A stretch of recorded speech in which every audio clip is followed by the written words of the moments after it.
Fine, there we go.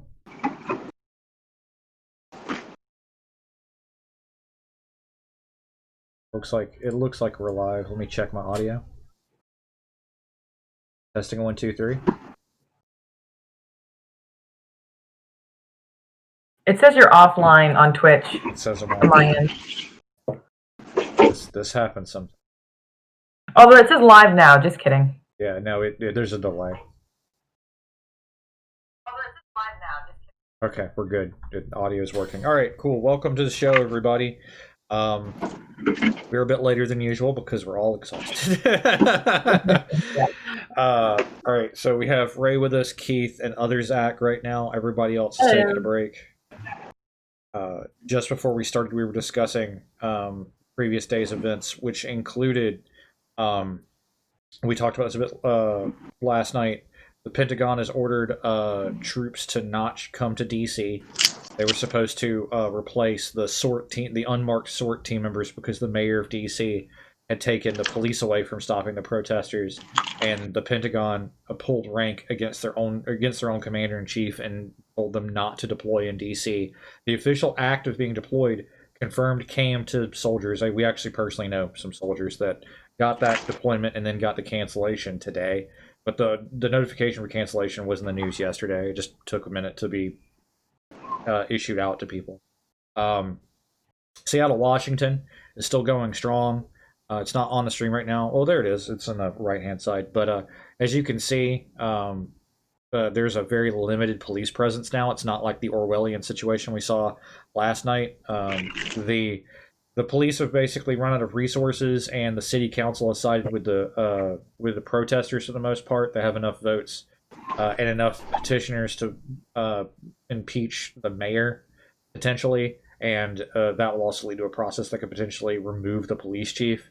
I'm sure that's going to be a months-long process and a fight that will keep going on. But the protesters retook their ground last night, and they basically won that victory. I don't have any footage of Portland. I'm sure I know I've seen that they were going strong on their subreddit. I saw footage of them earlier, so they're right back where they are. And other cities have lifted their curfews and are protesting 24/7 whereabouts. It gets really lax in the middle of the night, and are not having any issues whatsoever. Which sort of proves the point. The police have escalated almost all the damage and all the violence. Now that I've dominated the first 10 minutes of this, what do you guys have to say?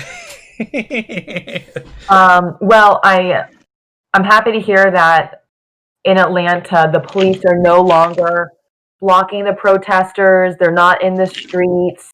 They seem to be kind of absent from the streets right now, and they're allowing the protesters to continue peacefully. Atlanta does not look like it's up here on woke. But I am happy to hear that, and I hope it continues to be peaceful, and there continues to be an absence of the police in the Atlanta streets. So yes, when I walked around the city yesterday, I saw 3 police officers stationed a block away from downtown, and then 3 other individual police walking around. There were lots of people in places in which there was absolutely no police presence whatsoever. And it's honestly the safest the city has felt almost the entire time I've been here. It's crazy just how much the police escalated problems. And I have an article I've written a whole title for talking about those experiences. I really did. I was really in my mind's eye when I woke up this morning. I was like, I'm going to write this article and publish to talk about it. And I'm just so exhausted. I laid in bed probably 90% of the day. I had to. I was so tired. I just couldn't do it. I ate terrible food. I ordered out twice today. And I haven't done any cleaning, and I just can't. I can't deal right now. It's just, I'm just so exhausted. Other Zach, what's going on your end? You caught me right in the middle of taking a bite of something.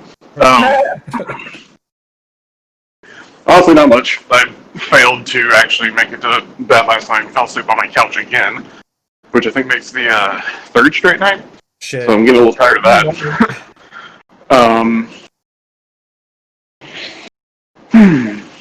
I mean, as far as everything else goes, it's interesting to see that, a decreased police presence has not led to the total anarchy that the kind of overall, implication would be that would occur. Yeah. Something that was going on in Seattle that, just overall, like, I haven't taken a look at the unemployment numbers recently, but I'm assuming they're still relatively high. And if I recall correctly, the bill to, excuse me, the stimulus bill hasn't been renewed, but the unemployment benefits are still there. Yes. Okay. Yeah, it depends on the state. We're talking Seattle.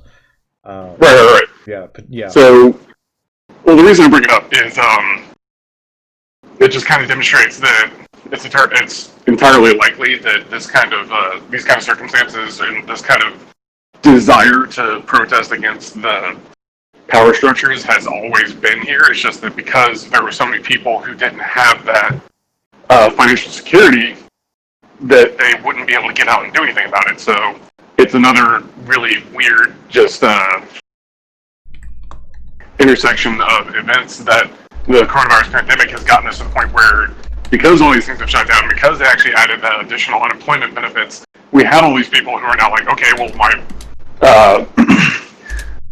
my financial needs are secured, so I can actually go and make my voice heard instead of worrying about whether or not I'm going to make rent. Yeah, absolutely. Yeah, no, I think you're exactly right. Which I think we talked about this a couple nights ago. The fact that a universal basic income or some sort of, if not that, job guarantee, income guarantee, something along those lines, when people aren't, like you just said, afraid to lose their jobs and afraid that they can't pay rent, people would be doing this so much more often than they are able. And I sincerely hope people out there don't get COVID. I think it's inevitable that they will, but I sincerely hope that the numbers are as low as is possible given the circumstances. And despite COVID, which again, I hope no one gets it, even though that's unrealistic, I'm happy to see that when people have time to devote to these things, they come in droves all across the country and even across the world. We're seeing protests in London. We saw stuff in New Zealand. So it's strong. It has power. So I absolutely agree with you. Right now, by the way, if anyone's looking at the stream, I found a stream of Atlanta currently, like, live. So. Oh, wonderful. Yeah, so we're looking at downtown Atlanta right now. But please continue. Sorry, you did that right as I pulled the stream up for Atlanta, and I was going to post it. Got to you right before.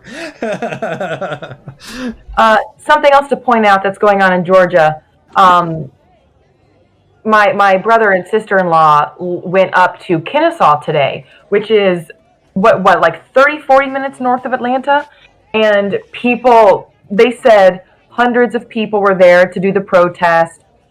They walked, I don't know where it started, but they walked to downtown Kennesaw where Eazy-E from NWA, his daughter spoke there.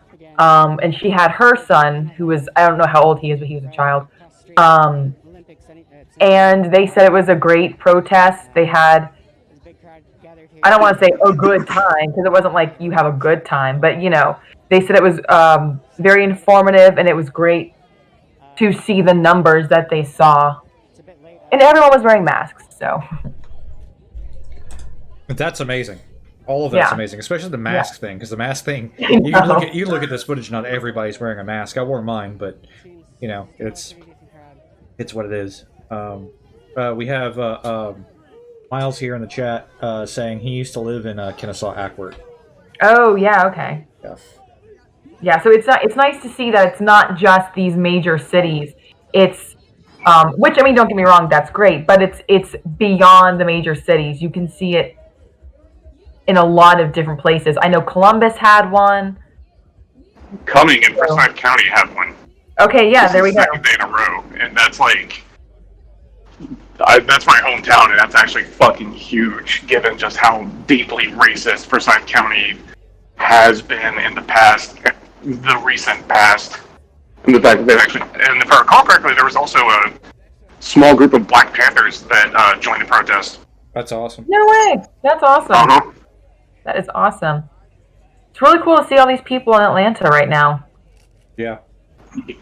Yeah, no, And this, isn't it amazing how we all notice that there is no fear, nothing going on because the police aren't there? right. Isn't that nice? Yeah. So crazy. Oh, there was one thing I wanted to mention regarding the UBI. Yeah. And I just want to make sure I bring it up before I forget it. Is that the thing is that the people in charge of writing our laws and positions of power were probably already aware of that whole situation, in that people with a secure, stable income will be more likely to demonstrate against their government. Yeah. So for anyone who's listening to this, it's very important that you make sure you keep up with the individuals who would be most likely to be able to vote for a UBI, because that kind of stuff would be able to snowball really well into other political activism. And depending on who is in charge, they're going to want to, maintain their power one way or another. So Be careful. You're sounding a lot like an Antifa terrorist socialist. yep, Oh no. Don't do you know me and my domestic terrorism sensibilities. Right. Oh gosh. God. If we were to talk about this a little bit, Zach, did you see the rest of that conversation I had on Facebook with another idiot today? we mentioned my arguments with people who are against the movement on Facebook every other night. So do you want to talk about this next level of insanity? Talking about the guy who called the old dude in Buffalo who got shoved a crisis actor. Yes. Oh no. Yeah. Yeah, this is is the same guy, by the way, Ray. This is the same guy who believed that 5G created the coronavirus, and his defense was that he knew a guy, and he had to be right because he knew a guy, and his friend who he trusts is a scientist because she knows how to make energy from crystals. Yeah, who was working on making orgone power sources or whatever. Whoa. And how do you know this person? From your past life? This is from another person from Albany, and that's actually the thing is all those people have been from Albany, and that's very representative. Oh no. No. I think what I would really love to do and what I would really love to see this stream turn into after these protests, I don't want to say die down because I hope they don't die down in spirit, but after things kind of settle down again due to COVID being over and everyone going back to normal, I would love to have discussions about the different places in Georgia and how the leftist movement is or is not gaining traction in the many different cultural battles that we face. Right. No, that would be great. I would really like to see that. I can tell you right now in Albany, it's a very sharp uphill battle because yeah. that city is racially divided, and it's a division of black and white on either side, both heavily conservative. Boy. The last time I went down there, there was a giant pro-Trump, pro-Civil War sign going into Leesburg, and then I spent the entire time in the black half of downtown Albany with a friend of mine, and several of the people we interacted with and saw were members of the black community who supported Donald Trump. So it's like that. Albany's kind of a weird place, but it's like that in some places, and there's a very uphill battle. I have a lot to say about that. I don't want to say all of it right now. I can collect my thoughts on all of that. Yes, that is my hometown in a more coherent way. Okay. Have you checked the blatant racism in shot, beaten, and stabbed Doherty County in the Albany Journal group on Facebook? No, I have not. I haven't looked at it. If you wanna do me a solid, and if you roll through that and give me some screenshots, I would greatly appreciate that. So when I actually do address that, I'd have something to come back to. Because it's probably take me a while to dig back into it. But absolutely none of that surprises me. All the insanity I've faced on Facebook so far have been people I've known from my life back in my hometown. Mostly from people I grew up with. It's been silence, and the occasional line that looting and rioting is bad, despite everything else, and I'd show how it really is, and there'd be no response. That sort of shit. and yeah, and a lot of false equivalency stuff like that.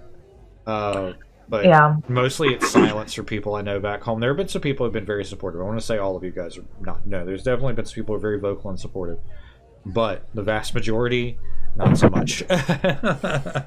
Yeah. Yeah, That's unfortunate. yeah.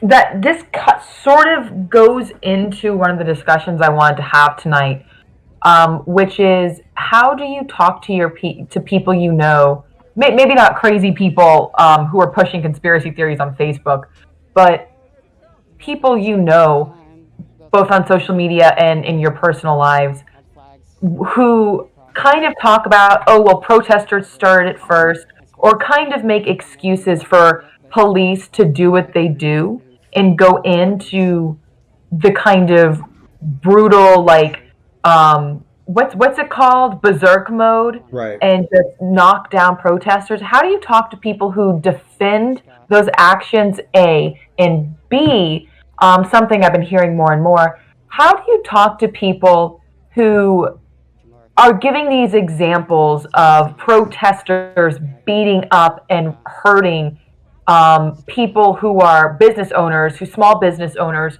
who are standing outside their doors or their property and trying to protect it? So, I don't know if anyone's heard that, but how do you respond to those people? so here's the deal. First of all, you have to gauge if the person you're talking to will actually listen to rational evidence, because like part of the problem with I'm engaging with people who will never take any rational evidence, you have to disregard that and just leave that behind. But if you actually have someone who will listen to rational evidence, first of all, you need to take whatever their perspective is and analyze it, because you have to defeat the narrative that whatever that's pushing. I know what footage you're talking about. If you actually source the footage that you're talking about protesters beating up people who own businesses, almost all of them, in fact, in my mind's eye, I can only think of one, is it actually protesters beating up somebody, and instead it's another situation altogether, like a separate fight, or in one instance, the police beating up and arresting the business owner themselves. Yeah. Oh, God. Yeah, Oh, that's God. pretty harrowing. If you want the hour and 10-minute long breakdown of events from the guy who analyzes how news media warps reality, if you want to watch his video, he has one of the segments plays the entire news clip of that happening, and the reporters on the scene actually know that that's going on and attempt to correct the police, and the police just get more aggressive with the news media attempting to correct them. And that is the perfect example. Like, show them that first, and then you go like, this is the problem. The problem is you can't take what you're viewing at face value, and then show examples of the media getting shit just straight wrong and breaking things down. Show them that whole video if they're willing to watch the whole thing. That's great. If not, show them just a segment, and then show them examples of what we've been recording. And that's part of the reason I wanted to write the article. The theme of the article is effectively, I walked around my city and could not find evidence at all for any of the narrative that anyone else is pushing that there are two sides of this coin. There isn't. There is peace when there's not police around. Yeah, absolutely. The police have caused almost all of the damage and the violence. Straight point blank, you can objectively prove this if you're willing to get someone to sit down and look at footage and actually talk about statistics and whatnot, because the media narrative that there's a sort of equality is artificial. That guy breaks down. I need to get his name. I literally had it up a second ago, so I'm going to actually cite the guy's name in 2 seconds. I know I haven't really shouted any out. I've seen a couple, but The guy's name, the channel is Some More News. Oh yeah, Oh, I Cody. love some more news. Yeah, what's his name? Cody from Some More Yeah. News. Yeah. He's Yeah, it's like his most recent video, how to document police response to riots or something. That's on because a lot of his videos, he maintains a relatively like exasperated tone and is kind of like has a little bit of levity with what he's talking about. But in this one, you can tell he's just absolutely fucking pissed. Yeah, he does a really good He does a really good job of breaking down how media narratives are twisted. In the video, he breaks down specific examples. Many of the specific examples are the examples that people are sharing, saying that there's like a looting or riot problem with protesting, and he does a good job in those examples showing what really happened. and how it, the narrative was skewed. So that's a great video if you can get someone to sit down and watch segments of it and stuff like that. So share stuff like that. Share stuff like the footage that we've captured. When I get the article done, stuff like that. Actually engaging with the other part of what's going on, because what's happened here is there are two versions of reality. Actually, no, there's not two versions of reality. There's one version of objective reality, and then there's a fantasy that's been created. And people who are not on the street, who don't walk around and don't interact with this, live in a fantasy that's media-driven from their echo chamber, and they have no idea what's really going on.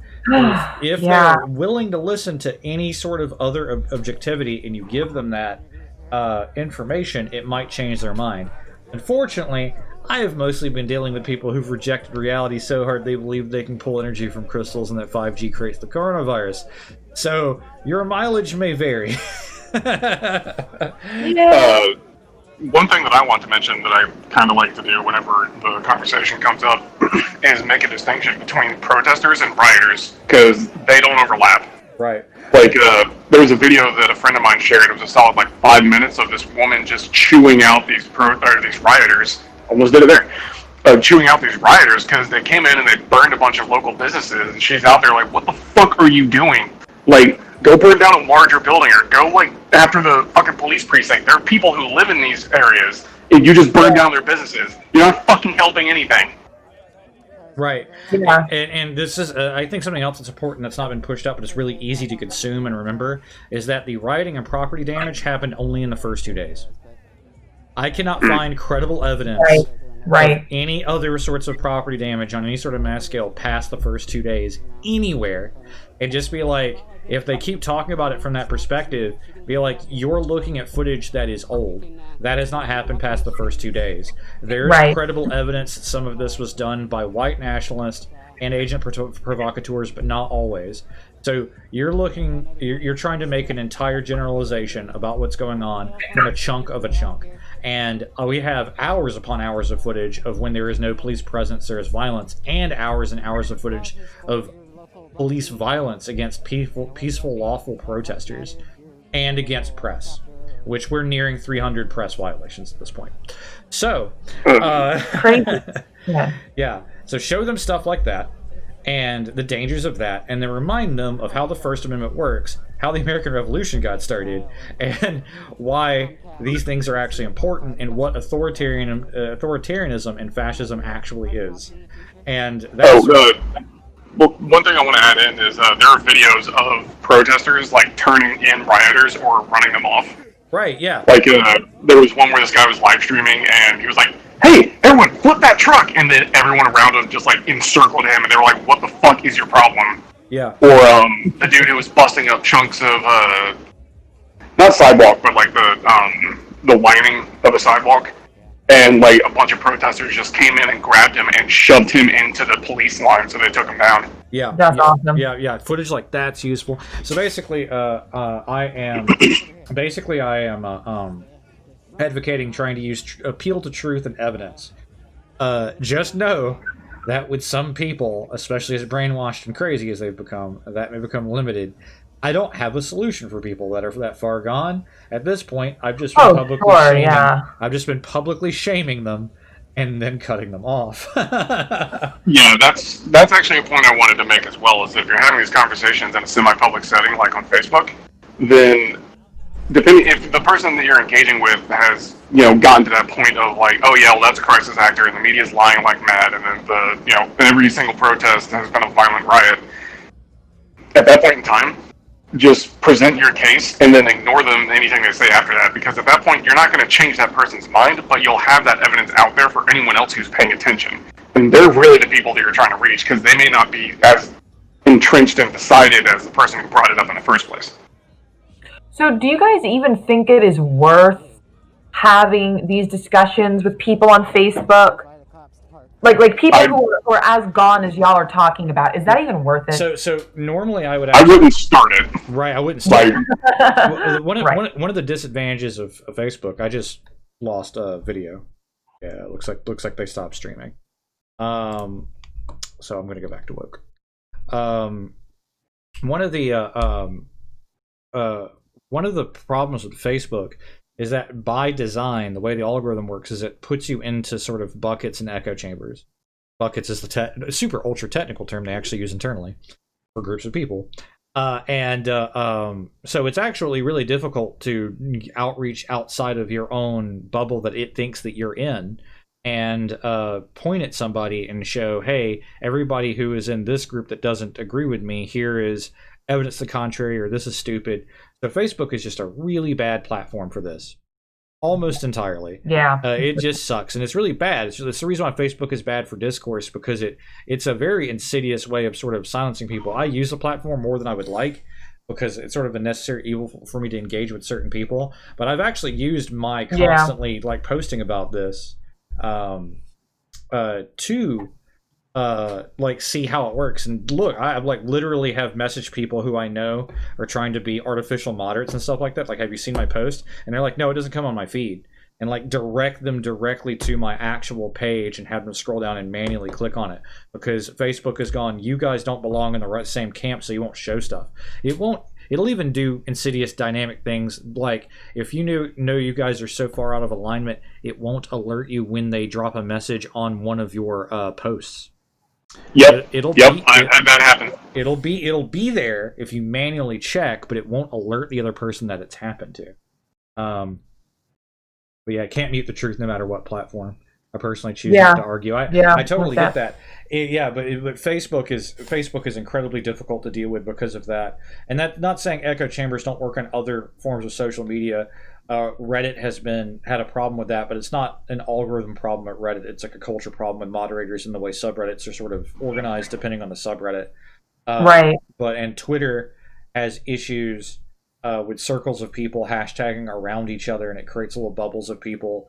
Fucking Tumblr was a nightmare, and the whole platform became its own thing. It was like the whole platform was either it was half porn and half one extreme version of sheltered craziness, and then the porn went away, and then I think the platform died. Right. But so social media has a lot of problems, and it's a structural problem. It's not that social media is inherently bad, it's the way that it's organized is awful. Sure. And Facebook is the worst one about it, and has really damaged people's ability to be presented with information that's contrary to their echo chamber. And the way like Google does stuff too, it can be kind of bad. So Yeah. I don't have solutions for that. A lot of these work better if you're dealing with somebody that you kind of know in person. But if they're so far entrenched, besides calling them out for other people to see, I don't have a solution for anybody else out there. Some of these people have gone crazy. Yeah. Yeah. And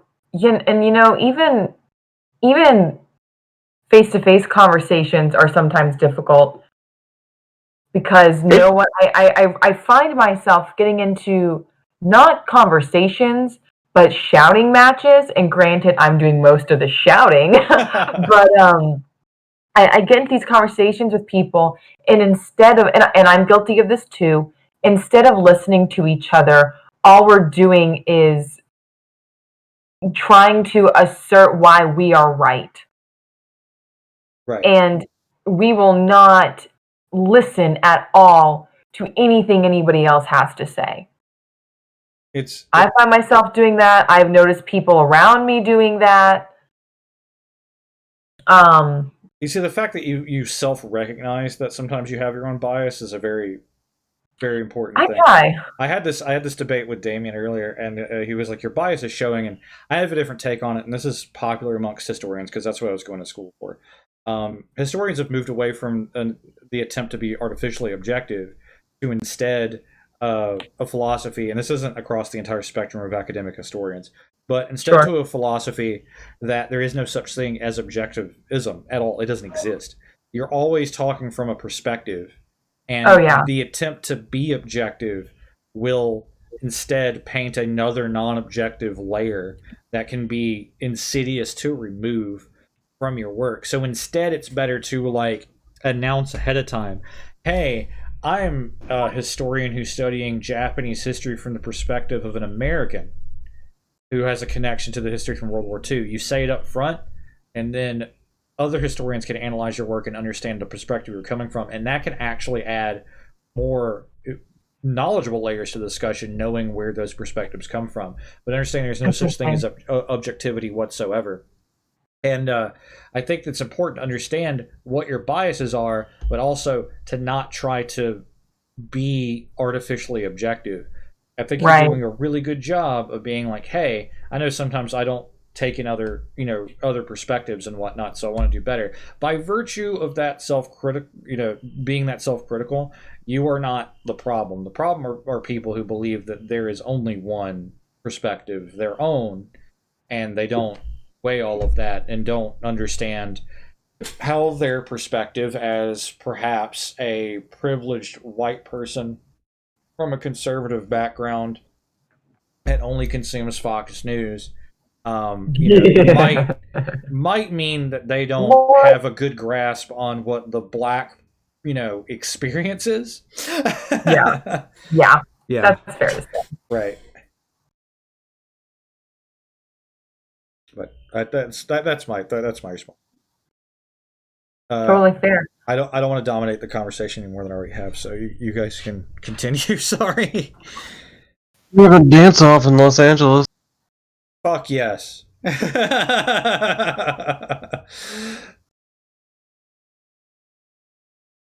Fuck yes. I'm sorry to talk too long. Ray, did you have anything else to say?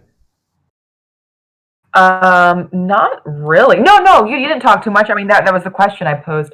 Kind of going back to how the internet and all these different social media platforms create insular communities. I don't know if any of you guys are familiar with the Michael Brooks Show or Chapo Trap House. Do you guys know them? I'm aware of them. I don't watch them a lot, but I I know recognize them. Chapo. I don't know the other one. Okay. Keith, do you know them at all? Is he still with us? Don't. So Chapo Trap House takes like more of a comedic bent on the news, and Michael Brooks Show does not. But so they had two people from those shows. One of the guys from Chapo Trap House was on Michael Brooks Show, and he was talking about how, because of the nature of social media platforms and how they create insular communities, you kind of get this, and he spoke about a lot in this problem, but essentially how the internet makes you think that you're making a difference more than you are. And that's why I want to make sure that all of us here continue to do not just what we're doing right now, live streaming and talking about it, but do other things after the pandemic ends. Because it's like, okay, I did a live stream, I did this, I did that, I posted my thing on Facebook or on Twitter, activism done for the day. And I mean, really, there's 5 people watching right now. I don't know who cares about what we have to say. Like, everyone has an opinion, right? So it's not just talking. Talking is part of it, but it's not just talking. It's also donating money. It is supporting small businesses. It is Volunteering for community outreach programs. absolutely. So it's like, you guys talking about that just kind of reminded me of the video I saw today, and I'll try to find it and link it in the chat, because it was such a great comment on how sometimes we can get in our own heads and think, wow, we're doing so much. We as in the general we, not us necessarily, but that was a great conversation on how I think that the title was how social media gives you a false sense of agency. Let me try to find. I know exactly what you're talking about. I criticized someone else earlier at the beginning of this movement because they were posting a lot of posts, and the posts were angrily calling out random people in their feed that wasn't saying anything about it, and they had called me out because I hadn't made a post about this yet, and because up and They before called this, out for not saying anything. or they were just like anybody who they were going through people's feeds and they were seeing if anybody had posted about what was going on yet, and if you hadn't, they would call you out saying you weren't doing enough just because you hadn't posted anything yet. And they'd gotten me into it, and I had actually not been posting a ton of stuff on my Facebook for a while. The occasional update on my personal struggle and stuff like that, and like sometimes a thing, but not too much. And then I've been posting a lot for this. But at the time, I was like, hey, it's not about what you post on Facebook. Here's a bunch of research on how posting on Facebook gives you the artificial video. Kill the search bar on the video, Zach. What search bar? There's a search bar on your stream. Oh, I see it. Thanks, Keith.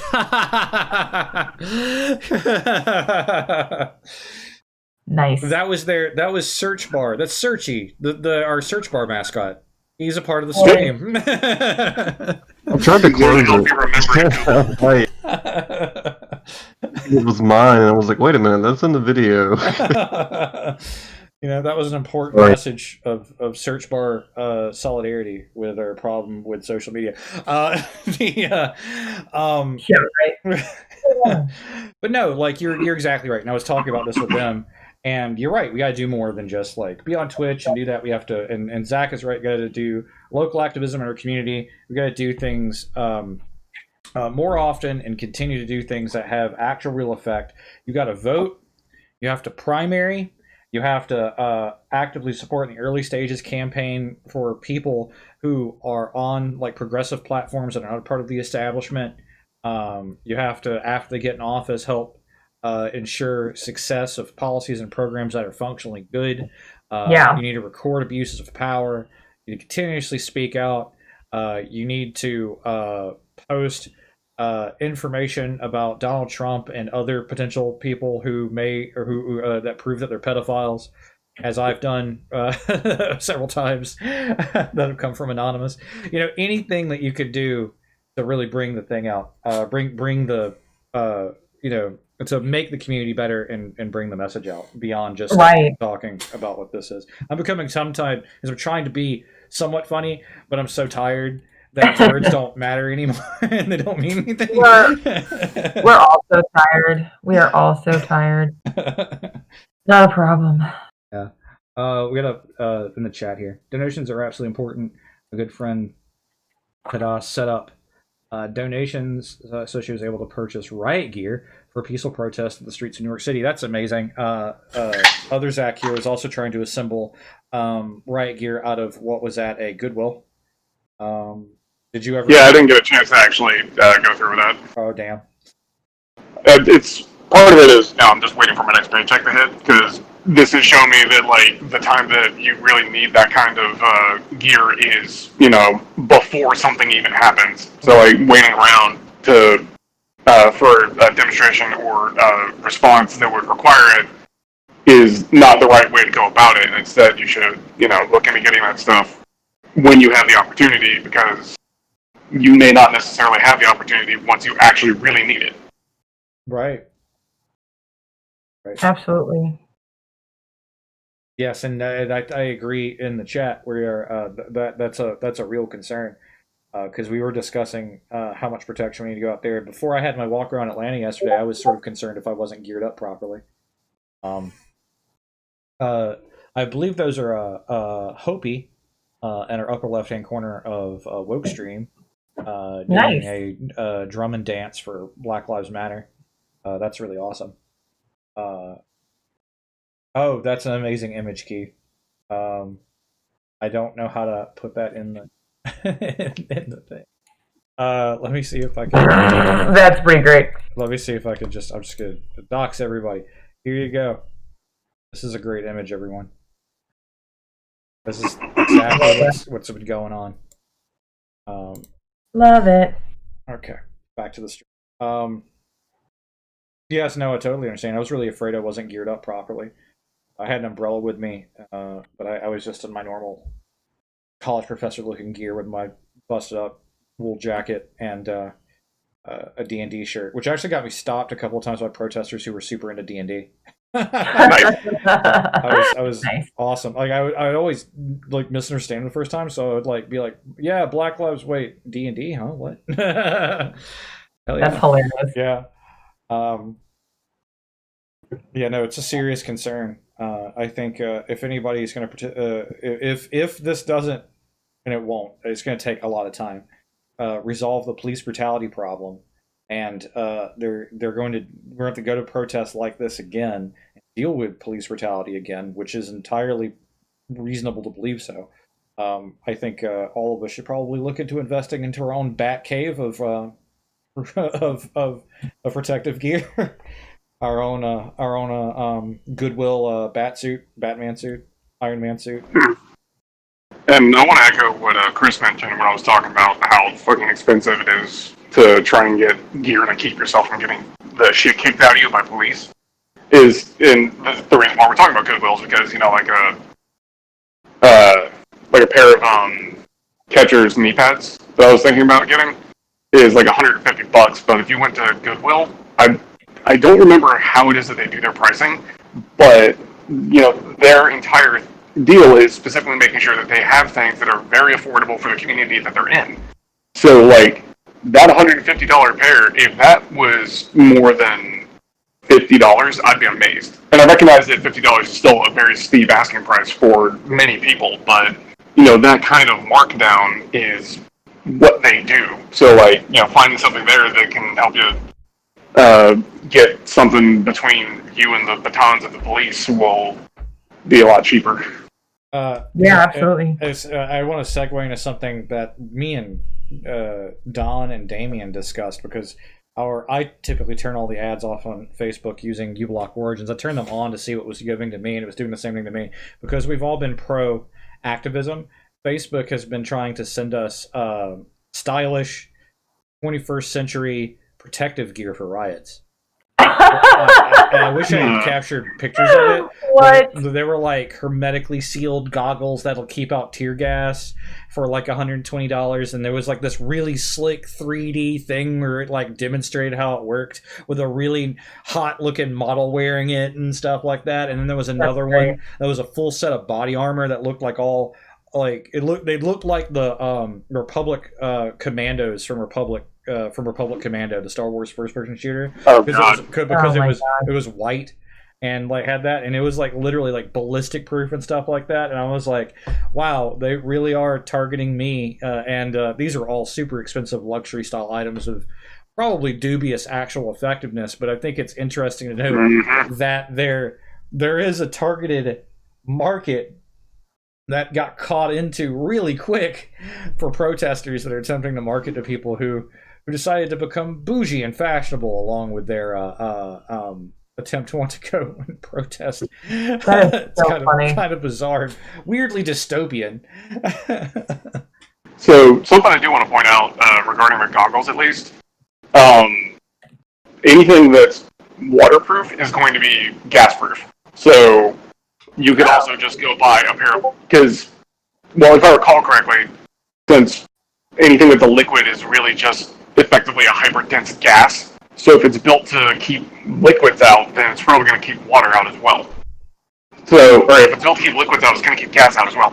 So, you can just buy like a pair of swim goggles for, it's going to be like $20-$30 if you're looking for a designer brand. So you don't have to pay for the hermetically sealed CS gas-resistant Stormtrooper face shield. As cool as that is, but probably useless. Yeah, trust me, I know exactly how awesome the rule of cool is, but yeah, the whole thing is, I need to look into that actually, because I need to make sure that what I'm saying is correct. But if I recall correctly, if something is leak-proof, then that means it's going to be leak-proof for both liquid and a gas. Unless you're talking about like a pressurized gas system, in which case that's something completely different. Right. Cool. Do you guys watch Portlandia? I've seen it before. I've not. There is an episode or like a skit they do where they try to make police more approachable and friendly looking. So they try to like make their outfits far more fashionable. And it's just really funny and ridiculous if anybody watches Portlandia. Oh, that's awesome. I'm looking at this right gear. Here, let me see if I can. Is Chris with us? Chris is actually Morning. Yeah. Did you just get here? Yeah, he just got here. I took a weird nap. That's One of fair. When it gets hot, I get in a weird sort of exhaustion state, but I'm back. For the Okay. moment, I'll be leaving probably within an hour because then I have to go tomorrow. Yeah, that's fair. I actually have to work tomorrow too. Yeah, When- I do as well. Good. I We do- all have to get back to work. Yeah, I do as well, and I have other things I have to do. So and I'm not going to cut Yeah. it short right this very second, but I'm probably only going to go for like an hour more night. Yep. And now that's what I said last night before all hell broke loose in 2 of the cities. So I hope I don't jinx it again. Yeah. Yeah, there can I have been several point- nights like that.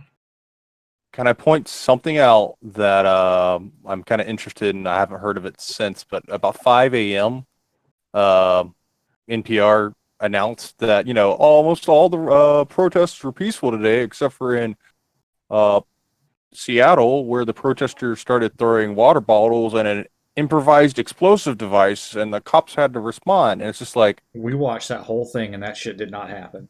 yeah, like an IED. And since then, since I've woken up, nobody has mentioned it again. So I'm like, the cops literally claim there was an IED Yeah. and have no evidence of it.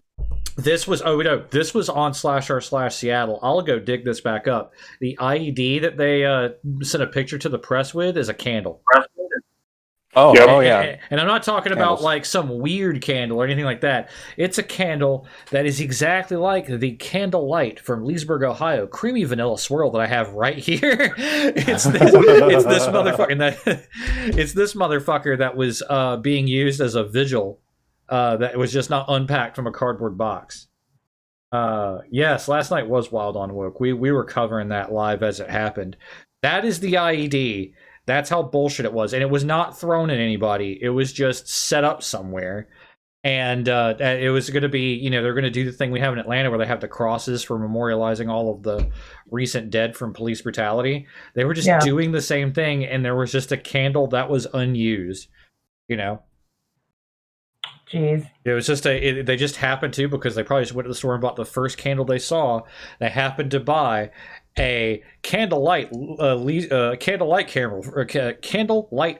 candle from Leesburg, Ohio, creamy vanilla swirl for long-lasting fragrance. I love how you know that. Oh no, I'm reading it verbatim because it literally is the thing that I had. That is crazy. Well, oh my gosh. Soon the cops are going to start claiming used condoms found on the street side as biological agent. Yes. I mean, Oh, which, no. like, yeah, I wouldn't touch a used condom found on this. I wouldn't touch an unused condom found on the street side. But yeah, I mean, look at not those technically. IEDs in Los Angeles right there. Look at all those IEDs. Yeah, yeah. Fucking getting ready to fucking assault, Los Angeles fucking naval yard with those IEDs. Yeah. I realized something. Somebody who I have to thank is maybe or not. Well, no, they're quite intentionally is Rage Against the Machine and System of a Down. Like, there's plenty of other like badass like protest bands out there, and you can even say Bob Dylan and so on and so forth. But like, they're the ones that really got me into paying more attention to things, And They've also been calling out any of their, like if Rage or I think it was Surge, made some posts, and someone could be like, I'm really disappointed that this is another band I have to stop paying attention to because they got political. And saying like Tom Morello came at this one dude who said, "Oh yeah, and now we got another liberal band who thinks that he's some constitutional scholar or something." And Tom Morello came back and was like, "Yeah, so it helps. You don't have to have graduated from Harvard with honors in a political science degree, but I did that." Oh my gosh. Damn. That's hilarious. In that guy's defense, I really wish they'd take the politics out of my Rage Against the Machine. Do you guys remember when Paul Ryan was in the news? What was he? I forget. he was VP to Mitt Romney. Like, he was running alongside Mitt Romney. Yeah, thank you. Do you guys remember when he was like, Rage Against the Machine is my favorite band? Oh, God, and Ayn Rand is my favorite author? Like, And then everyone that saw that happen just quietly let it go because they weren't sure if it was just a mass delusion or what. yeah, oh my gosh, Oh. that was so Tom funny. Morello called his shit. Tom Morello was like, then clearly you're a fucking idiot. You know? I know, right? Mhm.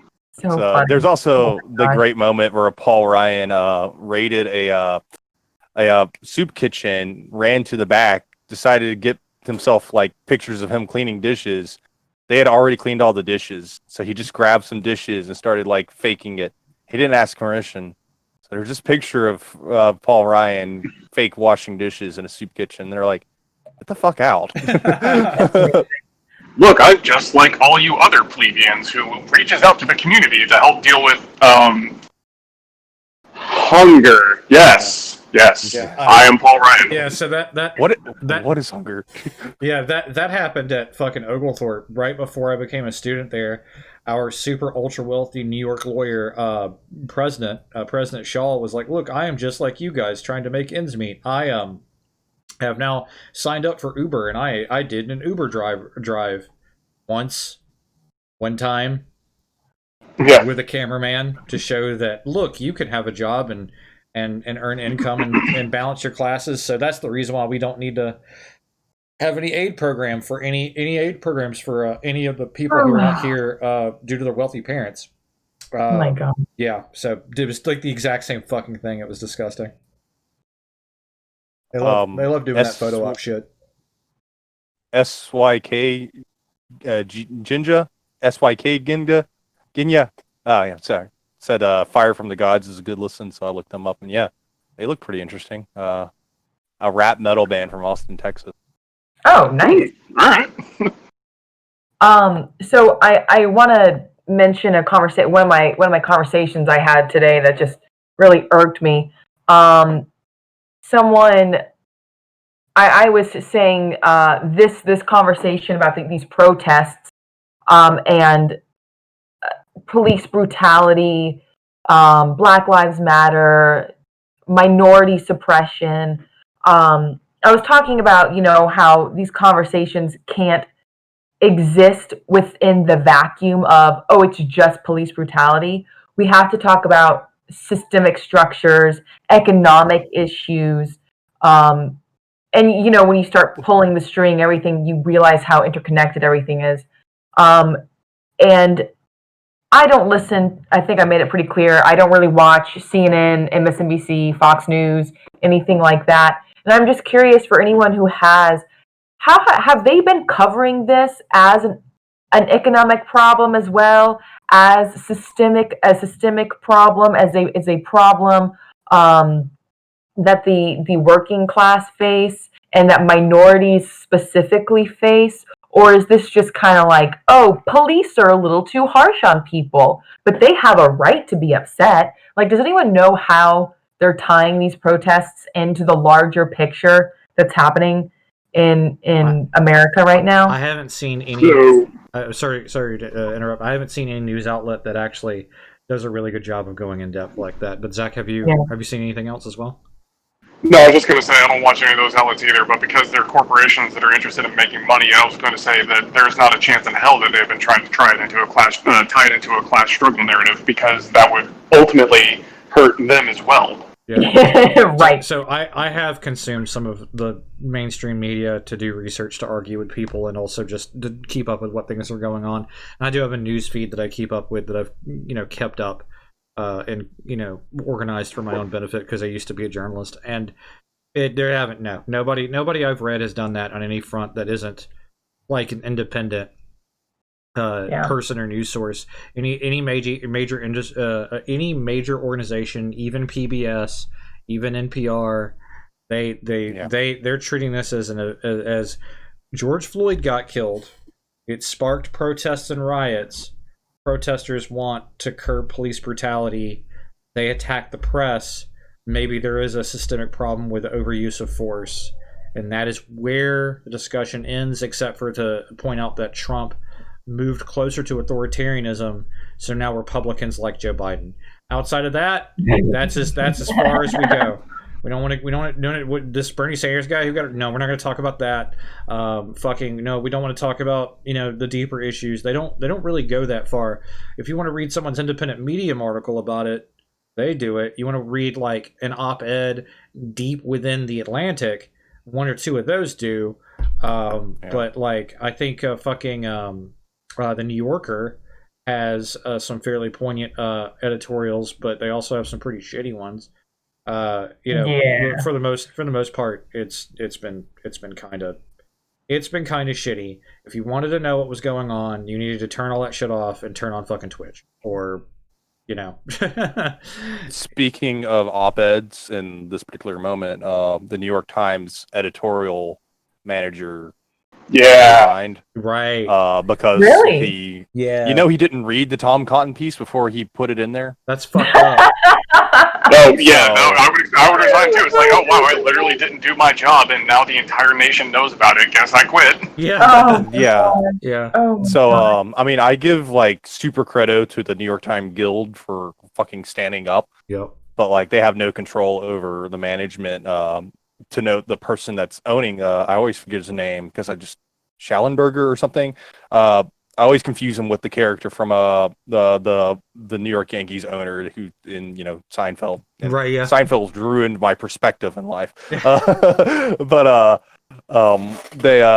he's the scion of yet another rich family before him, so like it's clearly got a lot to lose by pointing something legit out every once in a while. Yeah. But yeah, in the meantime, yeah, I've watched just a bit of the CNN. Particularly, what was it, Saturday night when Damien got arrested? Right. Was that long ago? What? It feels Friday like it's night. ages ago, but it was actually Holy shit. like Wednesday. Wednesday, yeah, it was Wednesday. Yeah, all right. So I watched them because that was clearly like a moment of the cops fucking up in Atlanta again. And like, you're supposed to protest at the CNN Center in Atlanta. It's like an unwritten rule. It isn't actually official, but every protest always ends up there, and CNN ignores you. And so I watched CNN, and they're literally interviewing Keisha Lance Bottoms and watching New York instead. Yeah. And it's just like, why? Like, they clearly don't care, and they're clearly showing that they don't care. Something I've come to realize is that a lot of people's supposed ignorance isn't ignorance. People know what's happening, and they exploit what's happening, and that's it. I sent a video to Zach earlier today that has nothing to do with any of this. It just has to do with it literally explains a lot of how like oil and natural gas and everything is formed, and in the face of just general geography and such. And as I was watching it, I began to realize that all the oil and everything is like pretty much right on the coastlines, and some of it's underneath the earth, like underneath dry land, and some of it's underneath the ocean. And so you have those obvious oil derricks out in the ocean, these huge rigs and everything, and then you have them, the oil derricks on land, so they have to pay for the rights to be on land. To have that, they have to own the land to be able to, dig for oil. Well, if global, climate change happens and all that land gets flooded, nobody owns that land. You just go for the Department of Interior. Like, so So they you know. just put up a rig on top of it. Yeah. Yeah, and like the landowners in Miami, like a long time ago, all the big name landowners in Miami divested in the at-risk areas, and so the people who own in the at-risk areas are just fools. That's just But fucked. yeah, like they seriously believe that they're perfectly okay while literally Miami's eroding underneath them. And Well, yeah, like there's no money for them to lose because they gain when it fails. And so like of course they're going to deny it because they want to continue that opportunity. right. That's kind of how they treat everything. I wanted to point out that there's a stronger police presence in Seattle, Washington again. There was originally almost fucking nobody there. Now they did bring a line of people, but the cops are really far back, like they were in previous days, and the people are exactly where they are. But in an Orwellian fashion, they're all in black riot gear again, but they are at least very, very far away from people. Let's hope they stay that far away. Yeah. What happened? What happened last night is that they were that far away, and then all of a sudden they moved up and started actually hitting people with batons and stuff like that, like using. We had used the metaphor of the fasci from where the term fascism comes from and its use during the actual Roman Period. Yeah. And then we literally watched police use wooden double-handed batons exactly like the Romans used fasci. And Chris was very quick to point out they're actually using fasci against the people. And I was like, fuck, they really are. It's just not a bundle of sticks with an axe head in the middle of it, but it's basically the exact same fucking thing. Lord. Yeah, so it would, hopefully Seattle doesn't happen like it did last night. I optimistically believe it won't after, like I said, like the majority of their council came in the middle of the fucking night and stood at the front of the line of the protesters and then had words with the police chief and then began the formal process to remove their mayor. So It also probably helps that the budget for the police has to be running dry at this point. yes. These protests are almost like a siege. You are draining the resources of the city that to enforce this. If you just keep coming out every single day, even if you lose a day, which Seattle did not lose the day, they won that fucking day, and Oh yeah. fucking, it was beautiful to watch from like a tactical perspective how they fucked it up. We were all speculating what was going on at a tactical level, and I'm like, man, from ancient battlefield tactics, which is something I've actually studied, they just fuck themselves because they're exposed, they weaken their lines, and they can be flanked, and then that happened. Yeah. They tried to do this really complex thing that other Zach pointed out to shore that up, and then they fucked it. So, because it was too complicated. Yes, the people of Seattle won on the ground, and then it looks like they're winning politically. But that's like one victory in a long line of victories that has to happen, but it gets easier with every victory because you drain their resources every time you're out here doing that. I don't know who we lost and regained. Me. I'm back. Okay, cool. Yeah, hello. So something that also occurred to me while watching that is a lot of the watching what the activities of the police and National Guard were turning into. Is I was thinking, all right, so there's got to be a purpose. They're doing something. They're eventually going to try and do something here. This is all planned out, and there's going to be a big major thing. It's going to be really gross. And then, the more that we were talking about it, the more that, Zach Korzak was pointing out, it's like, yeah, they just really fucked up is when it dawned on me, it's like, it's entirely possible they just literally fucked up. They did have a plan. They were trying to make a big move, but they're human, and they screwed up. Yeah. And so I think it's important for anyone who's involved in these kind of protests to remember that is that the opposition is human and they will make human mistakes. Yeah. Yeah, that's it. That is incredibly important. They're not a large monolithic. We do this in America a lot. That person is in charge of a company, so they must be right. They, the authority said something, so there must be validity to it. They're in a position of power, so they must be smart. That is not fucking true. Otherwise, we would not evident by this current administration. Right. Right. So yeah, we watched them physically bungle a move, and they made every wrong move, both politically and tactically, because by doing that stupid shit, they tried to cut off everyone's internet feed, and they mistimed it.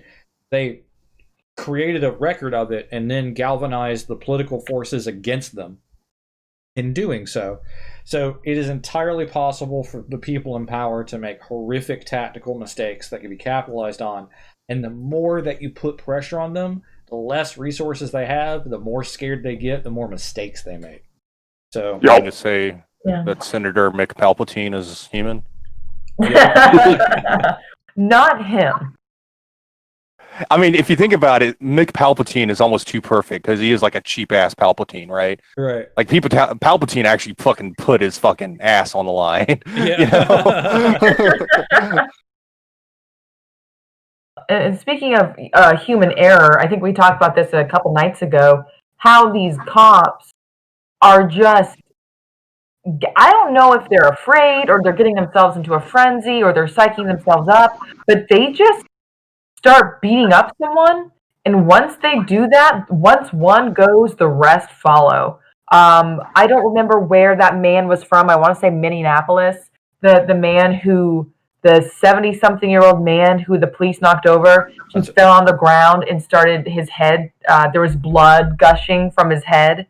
I'm sure we all saw or heard about that video.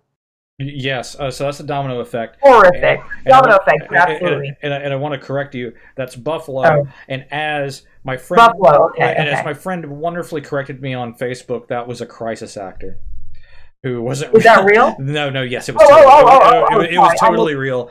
But You're saying your friend said that. You said that earlier. That's the guy who you said was a crisis actor. We did not know who he was, which one he was talking about, and when when other Zach found out that was the one that people were claiming was a crisis actor, the instance of police brutality that was covered by multiple credible international news agencies and other witnesses nearby. Go ahead. Sorry. I want to know how to make my ear bleed on cue out of it, and that much blood. Well, apparently it involves a helmet that's actually a blacked out tank of blood, and you connect that to a yellow tube. See, it's a trick the Jedi will never tell you. And then you just wait. pump blood out. You mean the Jedi are the ones producing the crisis actor? What does that make? Oh. So that means that these people who are claiming that this guy's a crisis actor, yeah, they know it's bad. Right. And if you know that it is so bad and that their faith in the authority, which goes back to what we were talking about, the authoritarian nature of the police, they have such a belief in the authority that there is no way they could do something that horrific. Right. Yeah, the guy in chat said you could hear a skull crack on the concrete. Mm-hmm. Like we will believe that is a lie before we believe that the people who are supposed to protect us would harm us like that. Which is insane. You're exactly right, but that's how far gone a lot of these people are. They really want that safety that absolute authoritarianism gets them, because that means they can shut their brain off and put themselves in a warm blanket. Everything's okay, and they don't have to think or worry or deal or participate anymore. Because actually having an active, yes, they are totally brainwashed. Absolutely. To have a functioning democratic system or a functioning healthy republic, most of the citizenry have to be actively engaged in talking about problems and issues that never end. There's a quote. It's from a video game, but it's a good quote. Wing Commander, old school game. John Rhys Davies says, the price of freedom is eternal vigilance. And eternal vigilance is exhausting for some people. They don't want it. They want someone else to do it. And that's one of the benefits from their perspective of authoritarianism. They don't make a conscious choice most of the time. They just want someone else to handle it, and that has to be correct, and they don't want to deal with that. But yeah, brainwashing is a large part of it too, always hearing the same message. And I want to go back. Oh, sorry, Chris, were you saying something? There is no war in Bossing, say.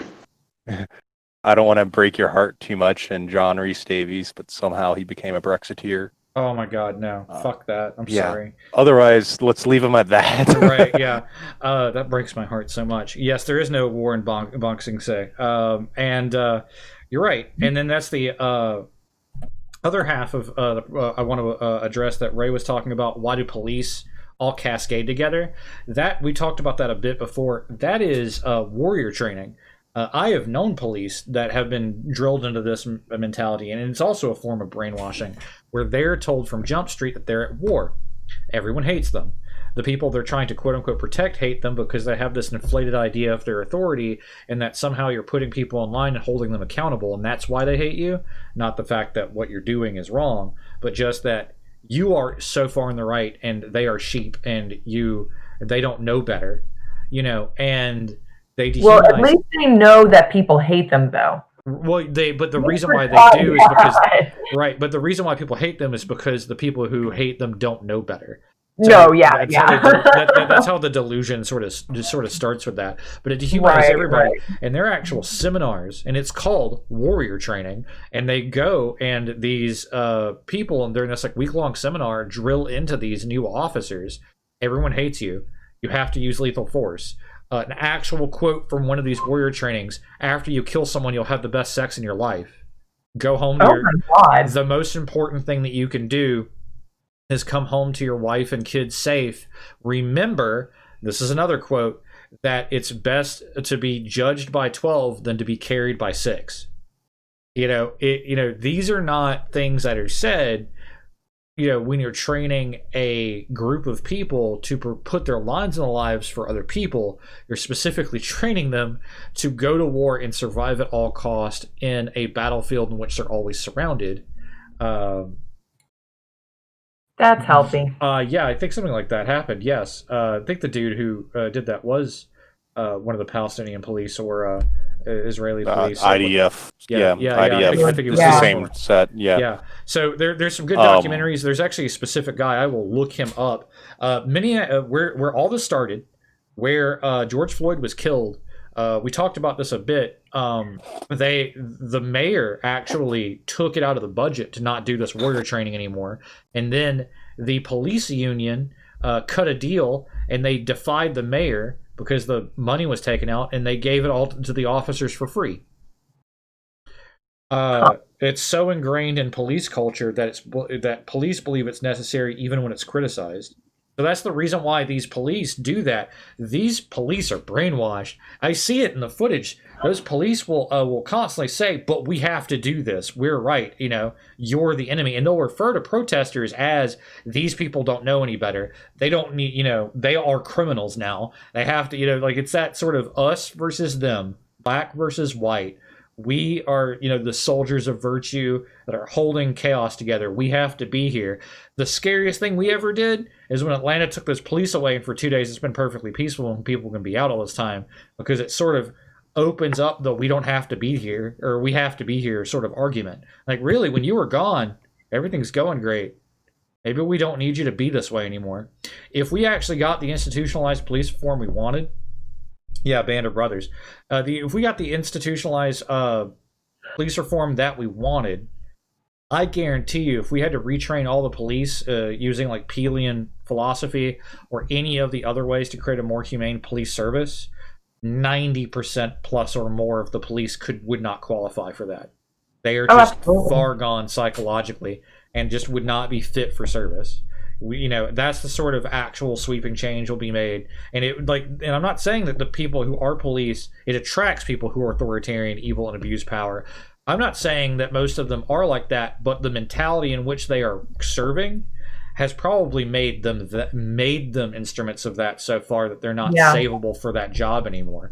Like, honest to God, most of these police officers probably need serious fucking therapy, because the amount of domestic violence that comes out of police officers is staggering. It's like 60+%. So, like, all these people need to be taken out of the service. They don't know how to hold a job like this for the rest of their life. They get fucking therapy to de-fucking brainwash these people. And then we bring in brand new people who actually serve their communities in a positive way, like they try to do in the UK, at least. I'm going to go find the guy who invented warrior training real quick, so you guys don't let me dominate the thing too much. I feel Chris I is believe. I believe that guy. I don't remember. I remember earlier pre-warrior training stuff. A lot of that is like CIA related. That's CIA training for literally, I don't know, Contra groups. And I almost feel like it's observed out of the same sort of brainwashing used in gangs. And you kind of wonder, like, who came up first, the governments or the gangs? And just like, how did the gangs get a hold of that? Because that's some like serious brainwashing you're doing. But I mean, it's not like you're going to be able to document what gangs do on the deep side. Like, who's actually the person that controls our supposed like serious criminal gangs? Because our mafia is clearly got connections up the wazoo, so. Yeah, absolutely. Sorry if there's. I don't want to try to like go into conspiracies, but that's just like always been the weird thing about living through the 90s, right? Everybody remembers DARE. There was also great gang resistance education and training, and yes, it was really awkward. They're just like, don't you dare help defend your friends or something. Like, it's like, what's that? Aren't you supposed to be saying don't like join serious criminal elements? Like, all right, so it didn't work right. Right. So I've posted 2 links in the chat. The first one is actually a documentary by the New Yorker about the guy who created warrior training and all the problems with it in the police. And the second one is another post from some more news about how cops are trained to shoot you in your home. I'm gonna pull up that guy's name from the video real quick. Can I put this in our chat on Twitch, or is there a reason why it's not? What are you talking about? Which one? You put it in our Discord chat, but you didn't put it in Twitch. I have two of them on Twitch. Did they not show up? I see them. I don't see them. It could be my connection. Yeah. But I'm not seeing them. Someone double check to make sure they're there because I see them on my end. My end could be wrong. I see both of them. I just only see Cody in Discord, which is okay because I found the other one from the Twitch chat. I think you just have a bit of a delay on your chat, right? I must have a delay, yeah, because I'm not seeing them. Okay. Yeah, they're there.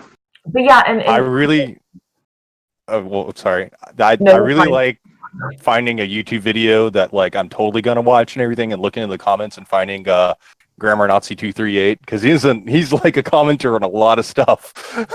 But like, it's funny to see, like, you know, sometimes you'll see recognizable YouTubers in comment sections, but every once in a while you just find a commenter that you're always gonna see. Whoever Grammar Nazi 238 is, he's pretty fucking hilarious. So okay, the guy's name is Dave Grossman. Dave Grossman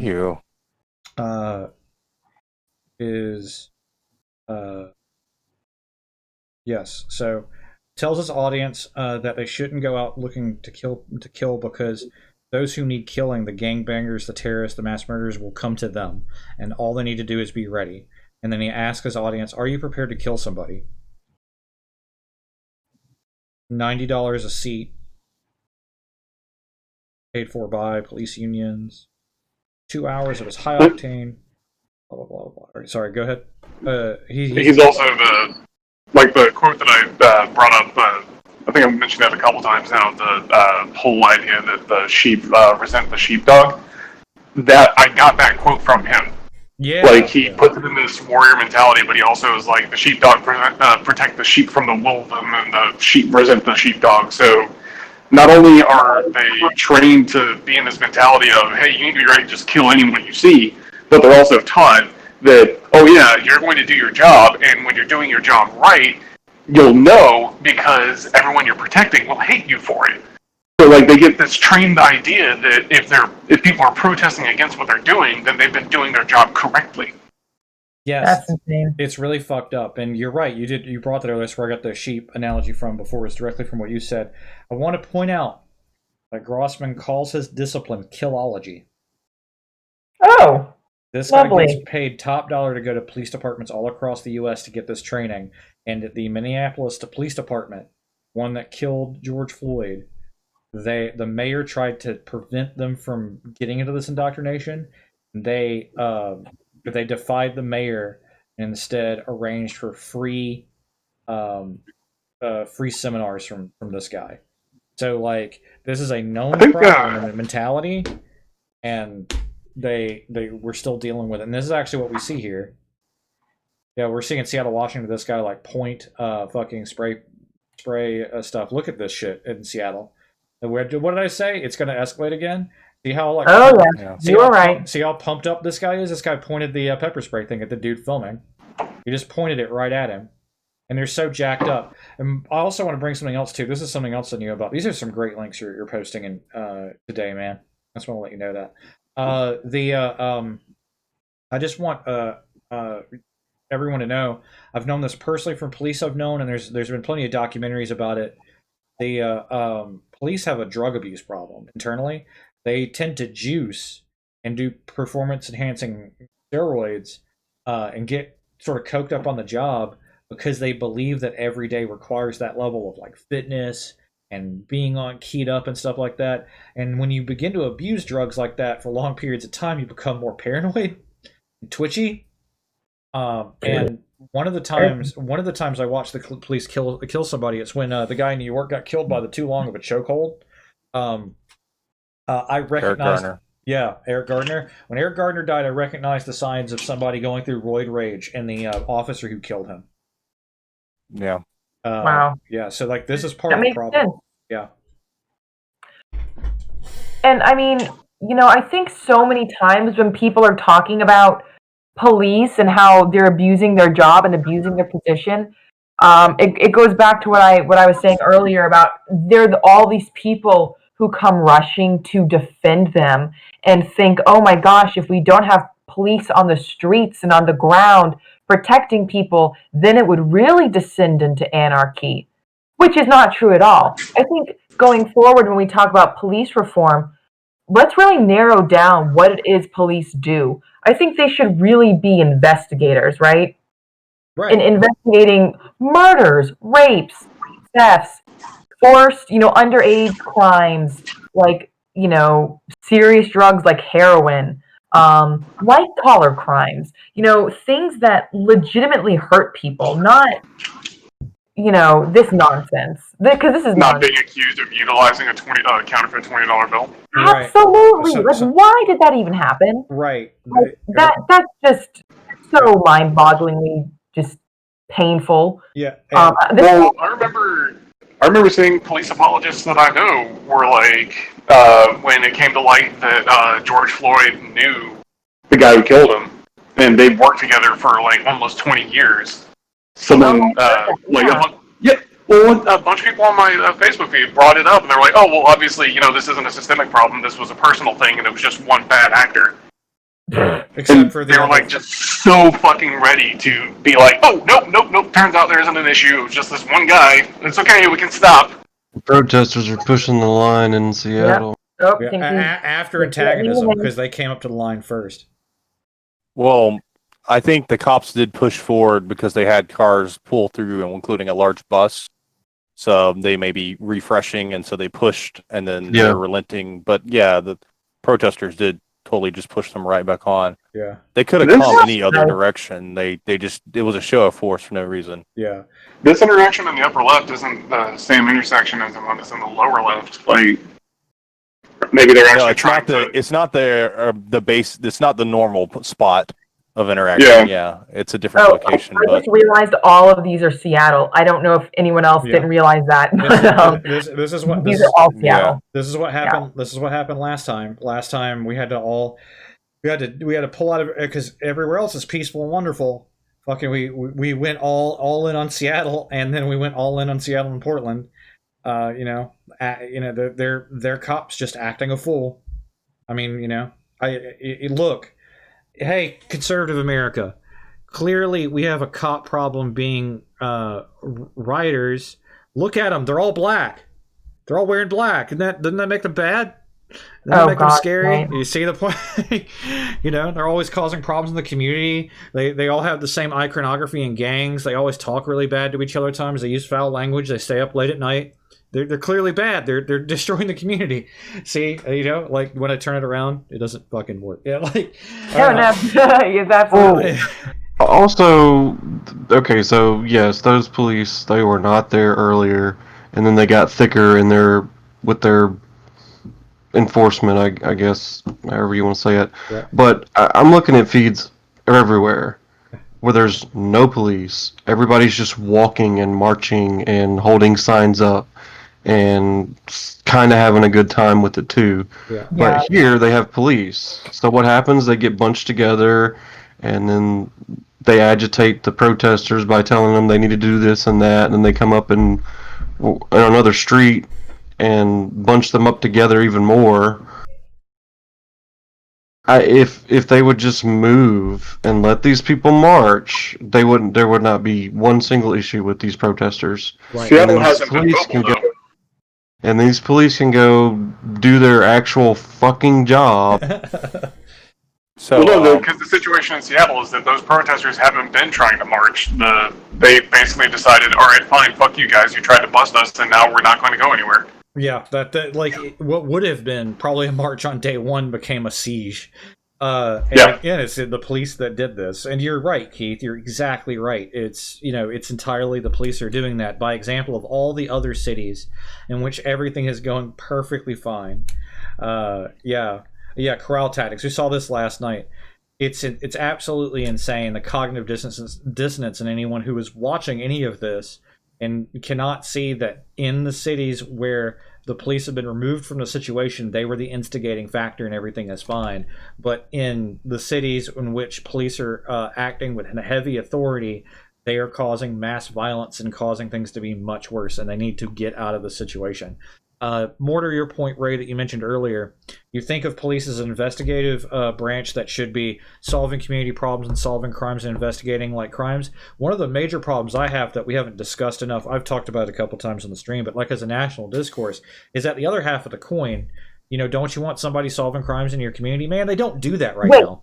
What I said was that's what they should be. Right. I didn't say we think of them as that. I'm just saying that's what they should be. That's what policing work should be. It should be detective work, solving real crimes. Right. I agree. Yeah, I agree with you. The problem is that they don't do that. Like I realize that. Oh yeah, and I know you realize that. I'm just speaking out to the audience in general. Gotcha. The problem is that they don't do that. And I put it this way on Facebook one time debating this because someone was like, "Don't you?" When they were talking about defunding the police, and they took it to like this, illogical extreme. And like, but you're going to need someone to investigate someone who breaks into your stuff and murder and blah. And I went, man, it would be really nice to have that, but that doesn't actually exist. And then like I used the example of what happened with me. I reported numerous crimes, breaking into my apartment complex, stalking me, death threats. Misuse of calling the police to try to get the police assassinate me, because that's what swatting is. The actual sexual assault itself. One of the police reports is just fucking blank. They didn't do anything, and I'm having problems with one of the feds who didn't want to do their job so hard that they lied to me to try to not do it, and then got caught. So, like, that's the issue, is that anybody I've ever talked to that's had interactions with the police to try to get anything more complex than black man breaking into home now, they will give you every excuse not to do their job. They don't want to do it. And here's the thing. Right now, we're seeing, sorry to interrupt you, Zach, but we're seeing all of these cops concentrated in specific areas. We all know there are other crimes going on right now in Seattle, in New York, in, it looks like it's all Seattle, in LA, in all of these places. There are real crimes where the police are actually needed, right? They are not needed here.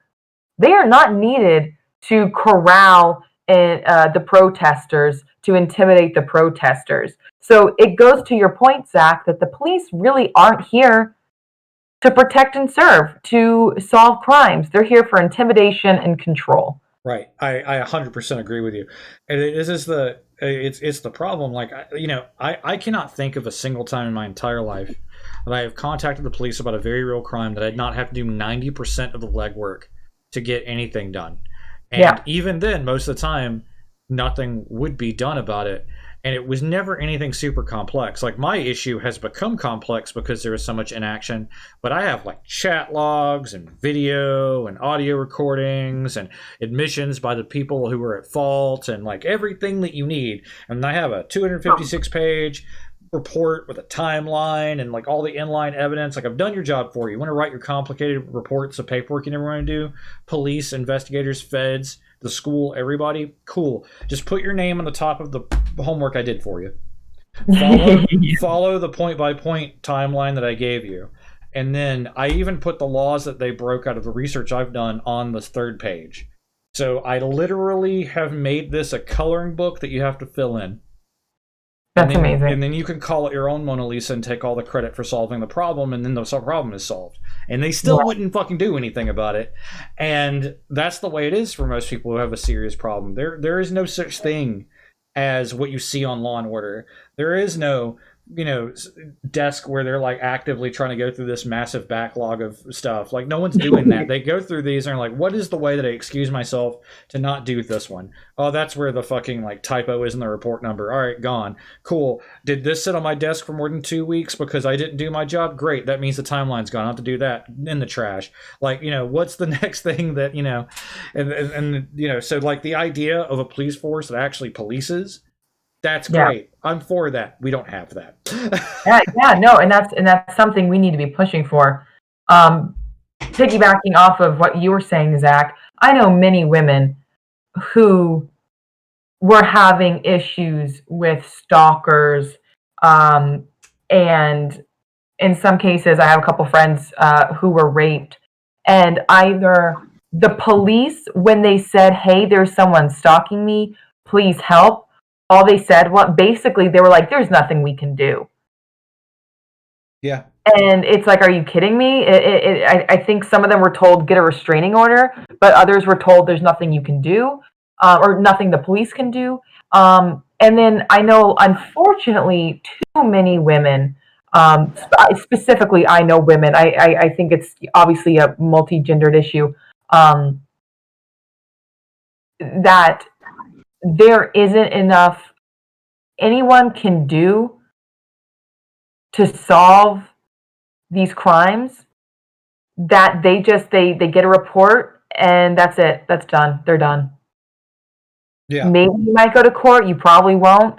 But so many times in these stalking or potential sexual abuse, whatever it is, police, I've seen it. They just shrug their shoulders and say, "There's nothing I can do." Yeah, and crazy. it's disgusting because there's always absolutely something they can do if they actually looked at it, or almost all the time. Like That's how you end with multiple rapists in the Supreme Court. right? Yeah, Yes. yeah. You fucking because you would think they would investigate a crime, but they go, "Nah, I couldn't do anything. It would never hold water." And they lie when they say that because they're legally allowed to lie about that sort of things. Like in my experience, I was directly told, a judge would never grant you the TPO. You just don't have any evidence. This is before he's looked at any evidence or asked for any evidence. He just has declared there is not enough evidence. I start talking about, well, actually, I have like all this recordings and admission of guilt and stuff like that. He just waves his hands, and I recorded him audio. He waves his hands in the air and he goes, "No, actually, there's nothing they would do. They've never looked at it. If you feel in danger from a woman, you just need to buy a gun." And that just, that would just be to just buy a gun and don't bother us anymore. And of course, what I did is I took my fucking backpack full of printed out evidence. It was heavy as shit. Rolled myself down to downtown Fulton County and filed a temporary protective order ex parte. Ex parte being the Latin term for without party, meaning if you have a high barrier of evidence, you have to have a higher barrier of evidence than normal. You can convince a judge to motion for a protective order and a couple of other things without the other party being there to defend against it, but you have to have a higher barrier of evidence. It took me all fucking day, and I got it because I had so much goddamn evidence. And then it only lasted for 30 days and couldn't be extended by a year because I needed actual physical witnesses, and they were all too afraid of my attacker to show up. But I actually got it, and I had to do all the goddamn work myself, multiple weeks of preparation, and then an entire day in a courtroom. And I was heavily scrutinized by a judge because I'm a dude coming up there, with all this stuff. And then I finally got a 30-day reprieve from the madness. Only 30 days. And the way it should have worked is I should have called that police officer, handed him these stacks of documentation. I'm reporting a crime with all this evidence. Please go do the paperwork for this and then go get the protective order for me and then go do your job and go visit the other person and actually do something. There was no agent of the state that did that at all. And that's what other women feel all the time when they go through this. Ray is 100% right. Yeah. You get raped, you get sexually assaulted, there's no SVU. No Law and Order SVU is going to be on the case. There's not going to be a Detective Munch yelling at the fucking guy and slamming papers across the table. That doesn't fucking happen. They don't care. If you wanted a real life SVU, you need a fucking sack of tables with a dude fucking munching on, Wendy's and fucking dropping every file off into a trash can and fucking playing solitaire for half the day and then going home. Well, I do want to point out that no, we absolutely do have cops that are screaming and yelling at people to sign papers. It's just that they're generally doing that in order to extract a confession from someone they decided is guilty. Right, right, yeah. When they get there, man, I haven't fucking arrested anybody in a while. It's gonna look bad in my metrics. I have this one here. Person says in the thing, African American, not gonna look anything cool. Go grab Johnny down the street. First person you see, grab him, put him down, fucking scream at him, make him scared for his life, and force a confession out of him. And cool, we did our job. And I cannot tell you how many news articles I've read while I was researching what it's like to be a sexual assault victim trying to find justice, where the victim's like, that person is not the person at all, and they just go through the entire conviction process anyway. And then the actual murder rapist had been, on the loose and killing people, and then a wrongly convicted person was sat in prison for like 30 years and then finally got out and won a fucking $300,000 lawsuit that doesn't at all pay for the time he's lost his entire life. Like the insanity of all this. Well, it's That kind reminds of me of like Go ahead. Breonna Taylor's story. A bit. Obviously, it's not totally related, but the fact that the police had a suspect for this crime, right? The night that they broke into their apartment and started shooting, they had the person detained. Oh yeah, they executed when they executed their no-knock warrant on the wrong house, looking for Yeah. someone they already had in custody. Yeah, and that's what I'm saying. It's like somewhat similar to what Zach just said about, they go through this whole process with the wrong person. We see that all throughout the justice system. And with these protests going on, I think it's important to remember her story and how did something like that happen where, like where did he go? Chris just said, they had the person in custody and yet they still got a no-knock warrant to go and bust down their door. Chris, what were you going to say? Oh no, I dropped. I was just kind of like, I got confused about the nature of the metal barrier. I thought that one of the protesters was picking up one of the cops' barriers. Protesters are actually putting the barrier there. So I was like, oh, Yeah, Nice. I didn't understand this until I rolled through the Seattle subreddit. There are actually multiple barriers. It's just like too wide. One of the barriers is actually the protesters brought barriers. Nice. yeah. Yeah. So it's this weird quasi-enforced DMZ that they're both trying to enforce. They will yell if they go across the barrier, but the barrier is also actually intentionally put there by the fucking protesters partially. It's a very odd situation. Yeah, like chat just said, the lack of thorough communication causes innocent lives to be lost. That is actually a tactic amongst bureaucracies. Yeah. In that if they don't want shit to happen, the papers just it's the memory hole from 1984. It just gets forgotten, and you have to be, dogged and determined to be able to have, reality persist across the bureaucracy. The problem with bureaucracies is they think they're the only ones, but clearly there is a culture outside of the bureaucracy that is going to exist long after said, nightmare construction devolves into pure fascism. But yeah, that's just, you see it in both capitalist, like private organization bureaucracies, as you see it in public organization, even communist bureaucracies. It's the same story. Whoever at some point has power is going to use various mechanisms, and in order to keep their legitimacy, they're just going to play games. So. Oh yeah, I mean, we could do a whole podcast on the inefficiency of bureaucracy. So like, there's a validity to having a bureaucracy. It's just a matter of validly maintaining said bureaucracy. Right, like making sure it's running efficiently, and I don't know any government that's done that. Yeah. Any current government that does that well. And something I want to bring up, because I have direct personal experience with this shit, is a lot of time, at least in my experience, like bureaucratic bloat isn't necessarily intentional or malicious. It's just a byproduct of people trying to do something good. Like the amount of shit that we have to do regarding the safety applications for the different things that I work on, and then it's like that eats up a solid quarter to a third of my workday every single day, and that's just paperwork. And then the fucking due to how they've decided to classify human samples, and because of the metadata that's associated with that and what that can do for identity theft, every single thing that we work on, because it's eventually traceable back to enough data that could potentially identify someone, and that person's identity could be stolen, we have to treat each plate of bacteria like it's a human sample. That sounds exhausting. It's great.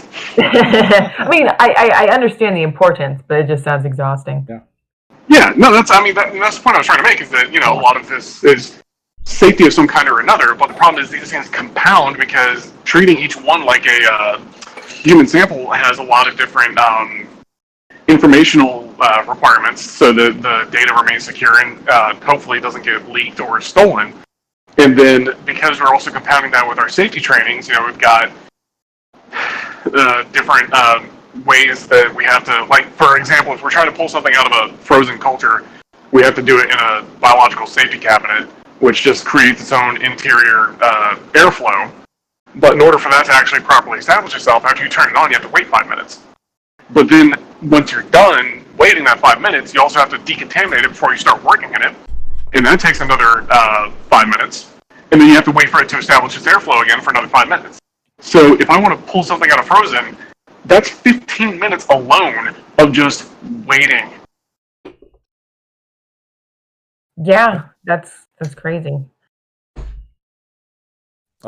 Chad just pointed out that Seattle protesters are passing out spray paint to get the police officers in the goggles and blind them. And That's while right. extremely clever, I would be really wary about giving any sort of ammo. Yeah, that sounds like a justification for the cops to go ham. Well, if And the since cops they're go already out- ham, then they spray their visors. They have to take them off, so they can't use tear gas at that point. Yeah. Well, remember, they're already out of CS gas, which means they're probably just going to default to quote-unquote less than lethal rounds. Or, like I was afraid of, they might escalate. Yeah, I think like I was talking about the doomsday scenario a bit yesterday, where if they use lethal force against any of these protesters, it becomes a protracted guerrilla civil war. Because I mean, I'm pretty sure because every time we sit here from far away and we get angry every time they move, it's 30 times more down there. And when that happens to a community, they will answer violence with violence eventually, even if enough people could philosophically say they don't. But it'll eventually happen, and a lot of people have been worried since these protests started if America was actually headed this way. I did not know this until last night. The guy we've been watching in Portland, he actually has a series of podcasts called "It Can Happen Here," which is about a hypothetical American Civil War. And so far, he created this series in like 2017 or like 2018, and the fucked up thing is that everything in it, I haven't gotten very far in it, is everything that's happened in 2020. Great. Like Oh, point for good. point. Yeah. So I was just watching a bit after we closed the stream last night when he was talking to their press people, and I was curious about his other work, and I went and looked him up, and I don't remember his name because he's not on fucking stream right now. I have it fucking saved, and pull it up. But yeah, so like that guy's actually a war reporter that's been to a lot of places, and that was his entire point is that he'd spent so much time as a war reporter. Everyone told him, well, that's over there, but it'll never be here. But he was like, no, it could be here. The elements are here. Oh yeah. Yeah. The amount of shit that people let slide because of the idea of American exceptionalism is ridiculous. Because oh well, that's them, but this is America. And depending on depending on the spin you put on that phrase, you can either be talking about this is America, which is American exceptionalism, or you can be talking about Childish Gambino's "This Is America," Right. which frankly you can have both. Right. They're not mutually exclusive. Right. But yes, I'm going to post that in chat. It's Robert Evans is the guy's name. Oh, yeah. Yeah. Yeah, he got punched by a cop last night. Yes. Yeah, we saw that Of happen. course he did. It's fucking. Ridiculous. Not surprising. It's Robert Everett's podcast. It Can Happen Here. Fucking scary. I don't know what the date of that. More to Chris. This goes to show that America is very out of sight, out of mind. As long as it's not on our soil, on our land, in front of us, we can pretend the injustice doesn't exist. And it's kind of in a corner, in some distant land. It's a vague idea that we don't really know about. And it gives us an excuse to continue doing what we do and not have to face the consequences. Right. You're exactly right. Small correction on my part. The first episode of It Could Happen Here aired March 28th, 2019. It is Jesus. titled the Second American Civil War. The second one is The Revenge of Rural America, State Strikes Back, How to Save America, how the American people can, the good side of the Second Civil War, How to Murder a City, The Next American Genocide, American Refugee Crisis, and the End of the United States. So it's a bunch of hypotheticals and all the things that can create a sectarian violence and civil war in America. So are these like sequential in that one leads into the other, or are some of these like standalone scenarios that might lead to the description? They're somewhat sequential. I started listening to them on my podcast app, but I wasn't looking at them at the time. So, but yeah, he starts off with the introduction, the earliest one, and then he references back to previous episodes. So you should listen to them in the order of release. It's kind of like the history of Rome. If anyone's familiar with that podcast, or that might just be me because I'm a huge nerd. Oh wait, you study history? Yeah. Oh, I didn't know that. Right.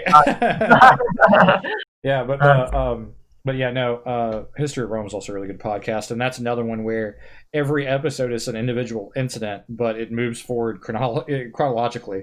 So it references back to previous events, and a lot of the more educational podcasts, even if they're about another topic, I noticed tend to do that. Just always consume your media in release order. Don't watch Star Wars. Oh yeah. Don't watch Star Wars prequels, original trilogy, new trilogy. Always watch it original trilogy, prequels, then new trilogy. Yeah, I'd argue start with. Sorry. What? I said, or just don't watch Star Wars. Hey, Rogue One was fucking fantastic. Just even if it wasn't a Star Wars movie, it was just a good movie. Yeah, I haven't. No. I only hate Star Wars because I love it so much.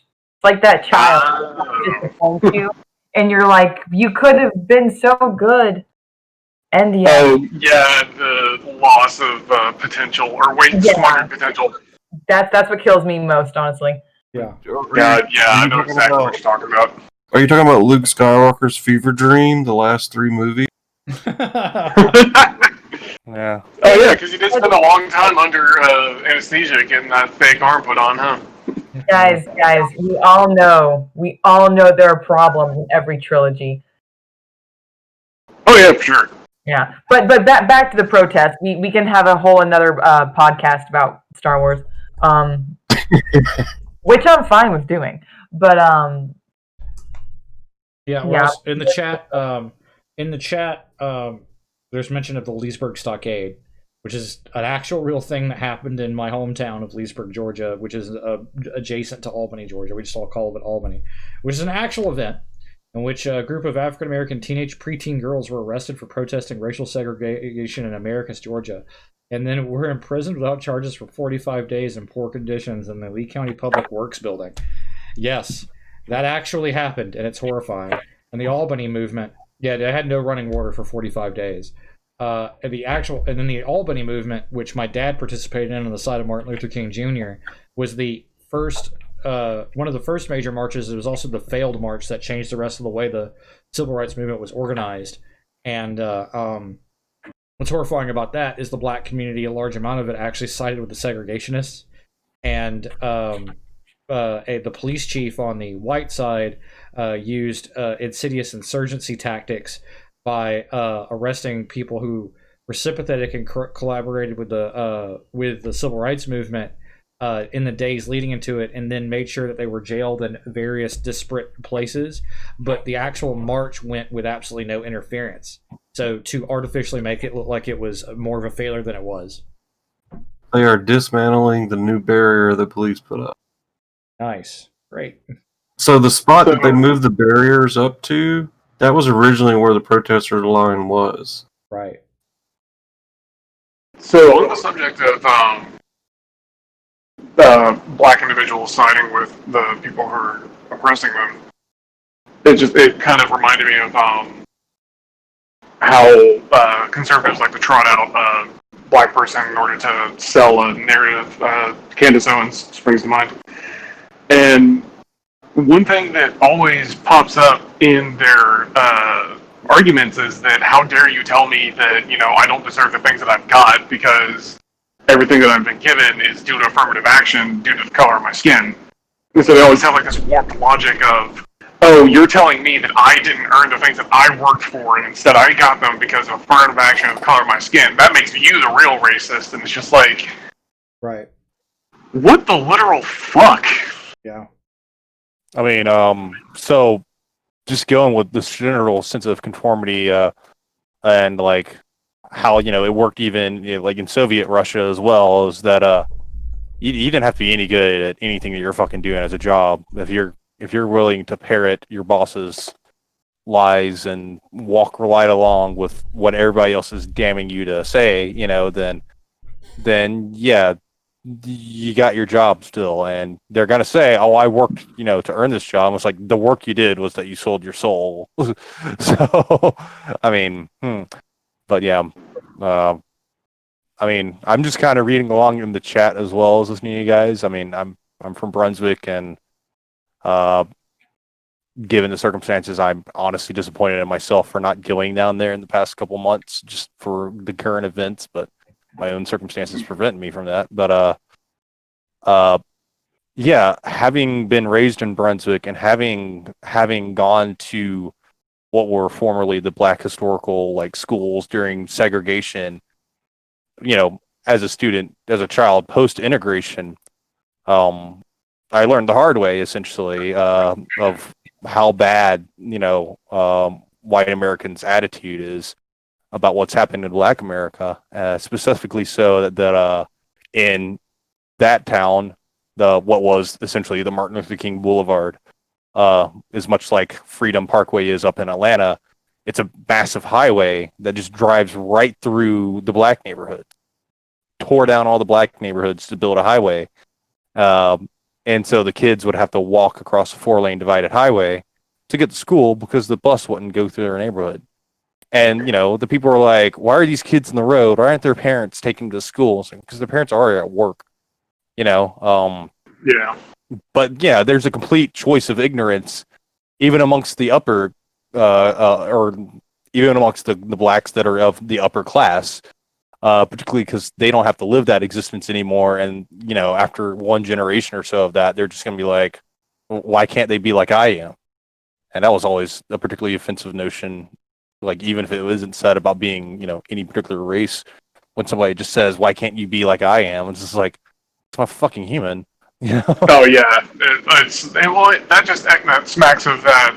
Oh well, if you want to stop being poor, have you tried just not being poor? Yeah. It's just like, the fuck?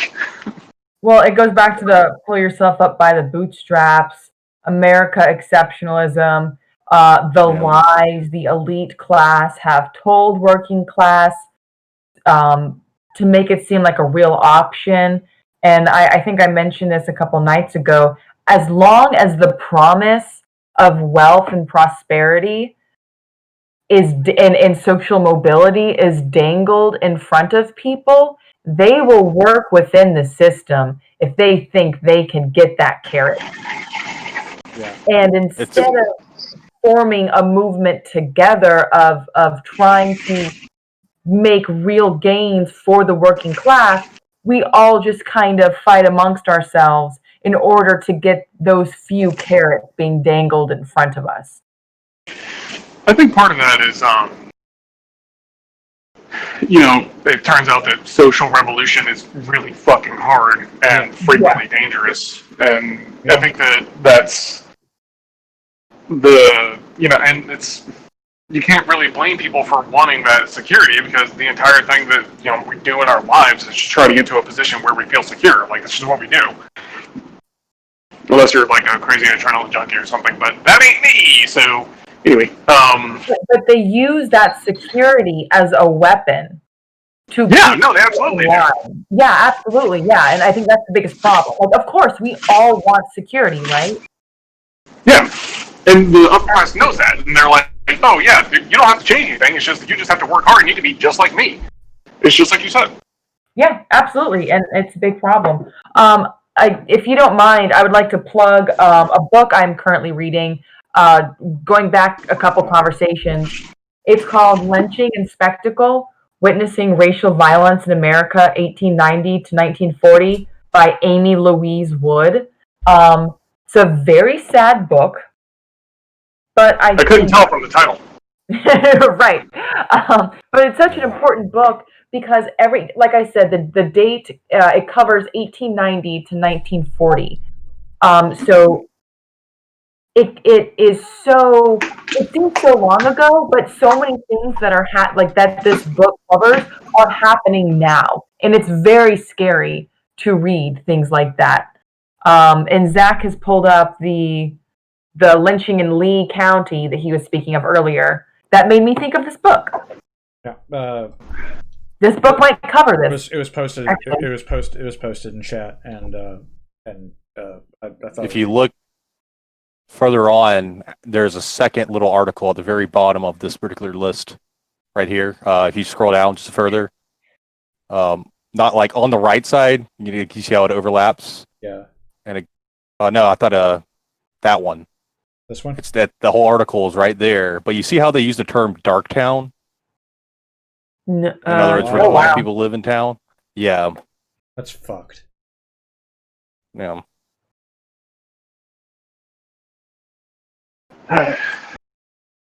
Just remembered something that I wanted to comment on.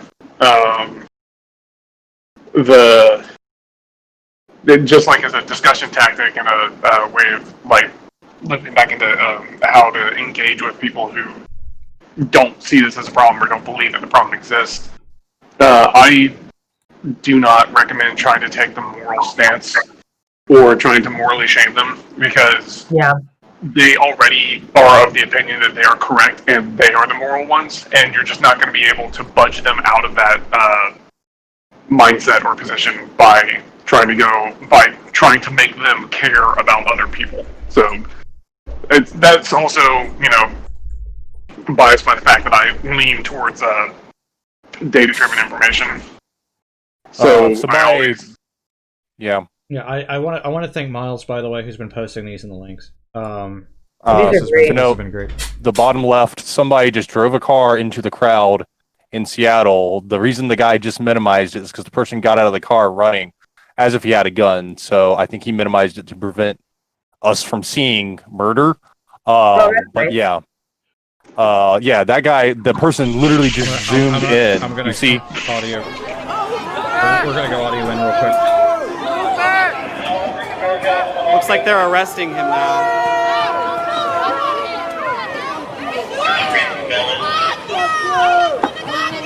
Yeah, so we want to keep this safe. There is no reason for this to get escalated as it is.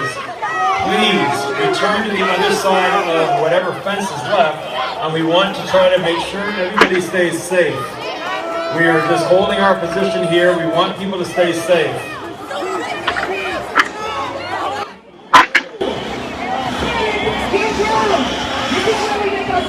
My concern is people are going to get pressed up against that ice. Yes, he drove down this street violently.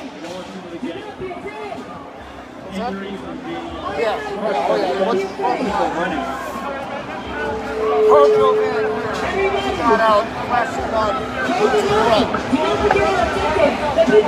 totally missed it. Did we get on stream recorded, Chris? Sorry. Yeah. You did. Sorry, Echo. I missed it, but we actually got it No, recorded. I couldn't see him shoot the gun. The big screen, Shane, you could see literally it was a black Accord, probably 2012, maybe 2008. It came flying in, managed to not hit anybody. Everybody got out of the way. Somebody fucking had like a board or something and managed to stop him with the board or something somehow. The crowd surrounded him, the car, and then backed away from the car. And then the guy got out of the car and started running, and running in a very military style, like he's trained to do that.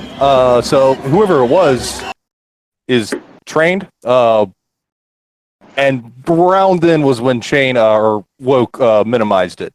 Okay, I just so- want to make sure I got it captured. Actually, was my screen was on it, and you saw it from my stream. Good, because I've been sending the stuff to the ACLU, so I want to make sure it was actually on there. I'm very careful when I try to pan away. I don't want to miss anything. Obviously, Shane I didn't has hit the whole event.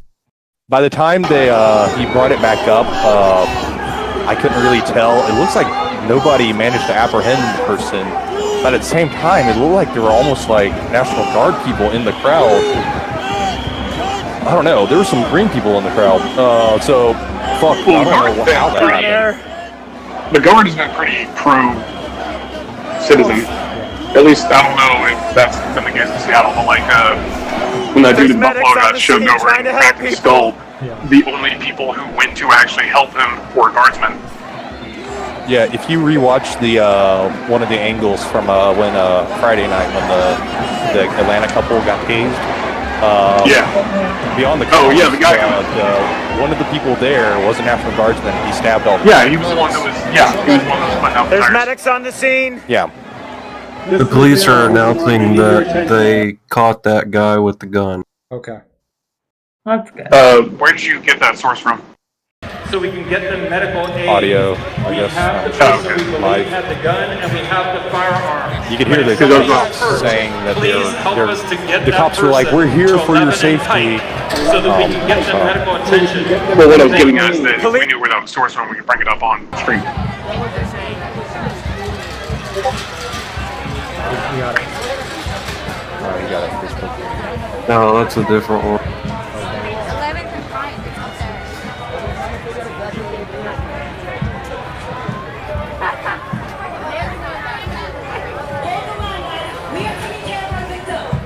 That's that front I need your line. attention. I'm told there is a victim at 11th and Pine, right here at the intersection. Can you please bring them forward to the line so that we can get them through the line and get them medical attention? Please assist us in getting that person forward.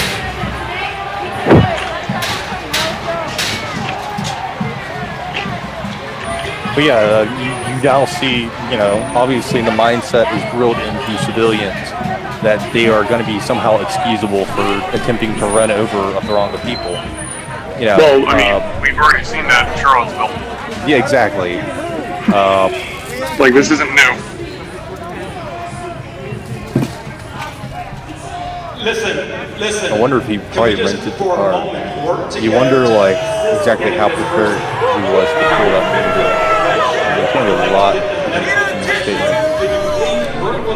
Apparently someone got shot, and the police are trying to get them to bring the person up to the front of the line so they can give them help. And by hell, you mean zip time and quietly take them into custody, right? Rather than, I don't know, beat the shit out of them. Or leave them, lying on the ground for 12 hours. We're working on it. Well, they have to kill them first before they do that. Yeah. Sure.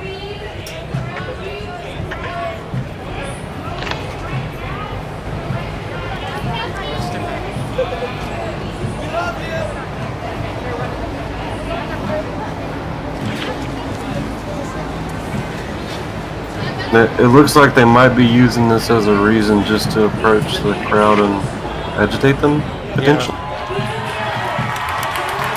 So just cheering. So if the crowd, quote unquote, refuses to hand them over, then that gives the police reason to bust the crowd. Let's hope for everyone's sake that doesn't happen. There's negotiations in the bottom middle. Yeah. I'm just speculating. Yeah, no, there's. Oh yeah, no, you're probably right. Unfortunately. Yeah, turns out you can assume a lot of interesting things when you take a cynical stance on things. Yeah, well unfortunately, everything you mentioned has already happened. Yeah. Oh, don't move. Hey guys, remember when I said we were probably going to end early tonight because, hopefully everything would be peaceful and nothing crazy would happen?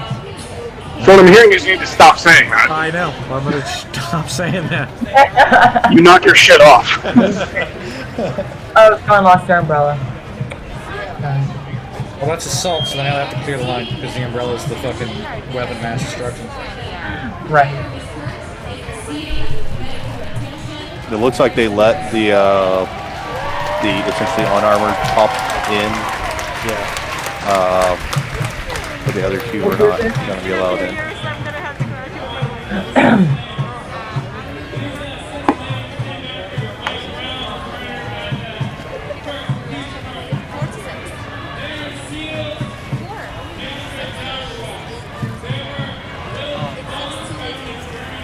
You guys hear a team of 57 Buffalo police officers resigned on Friday to support for the 2 colleagues who were suspended without pay. It's fucked up.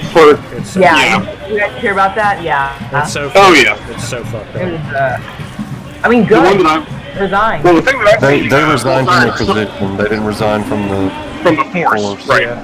So they're no longer in the special response unit. And the other thing that I kind of like that came out of that is, I see ambulances down the the street. video Clearly they're of the here Buffalo to take police that man to the just hospital. fucking that guy up, and then people coming out and responding, like, okay, well, it's not all police, it's just those kind of bad ones, and then the rest of the squad resigning from their positions and literally going, no, really, it is all of us. Oh, I saw that. That was funny.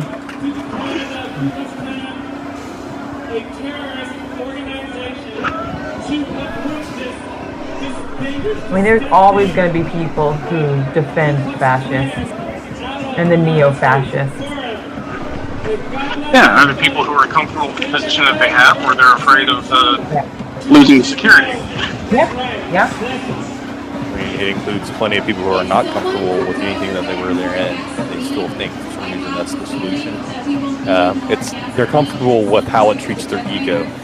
There are Well, they're ambulances afraid on of the what scene. they're afraid that the alternative is even worse. Oh, their ego. absolutely. Yeah. It's ego working in tandem with the fear of what is worse. Which You can is make the argument that that feeds into ego as well, because fear of threat to self. But I don't know how much that really would be ego or id, since it's like very base, and I would count self-preservation as a very base instinct. yeah. Absolutely. I mean, you use a good point about Maslow's Hierarchy of needs. Yep. Yeah, but then at the same time, clearly people who know that. Stop. I thought they were going to give information. Turns out it was nothing. Sorry about that interruption. I was hoping there was actually. He said, I'm going to give you guys an update, and then basically gave us absolutely nothing. Great. Cool. You guys can continue. Sorry. I want to give you an update. Here's everything that you just saw. Yeah. All right, I'm done. All right. Appreciate Thinking about the shooting thing. Yeah. Yeah, they said they have the victim. They have the The big victim or the perpetrator? So just to repeat what happened, and I had actually missed seeing it, but apparently we captured on stream, is that a guy in a black, was it a sedan, tried to run through the back into the crowd. They managed to stop the vehicle. He got out of his vehicle. He shot somebody and then ran down the street. Well, I don't think he shot anybody. I think they got hit by the car. Okay.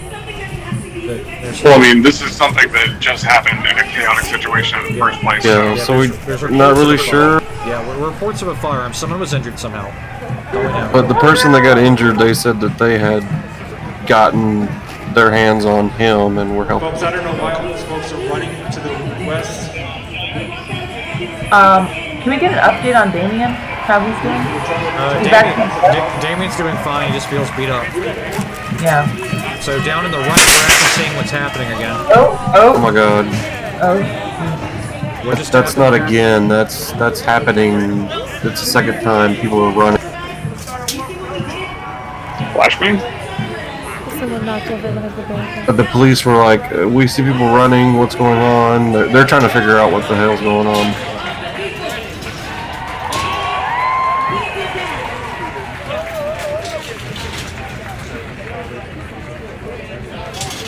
You got a line of. That's a line of protesters, okay. Don't forget to hold this narrative, okay? Don't forget what happened here today and what we did in reaction. We didn't get scared and separate. We stayed. Okay?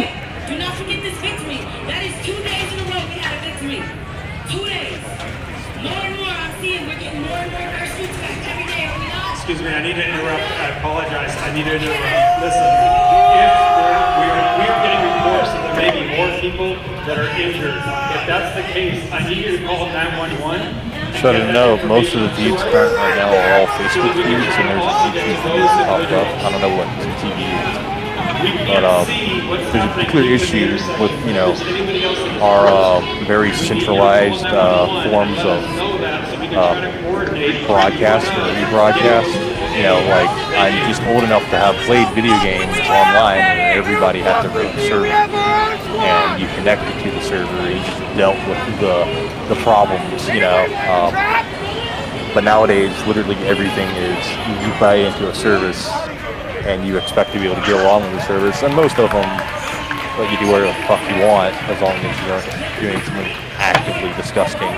You know, there's terms and, you know, conditions of course, but you know, you just saw what the issue with Facebook and Twitter and Trump, and how Facebook was just like, well, Trump's allowed to say it because he has a monopoly on violence because he's the president.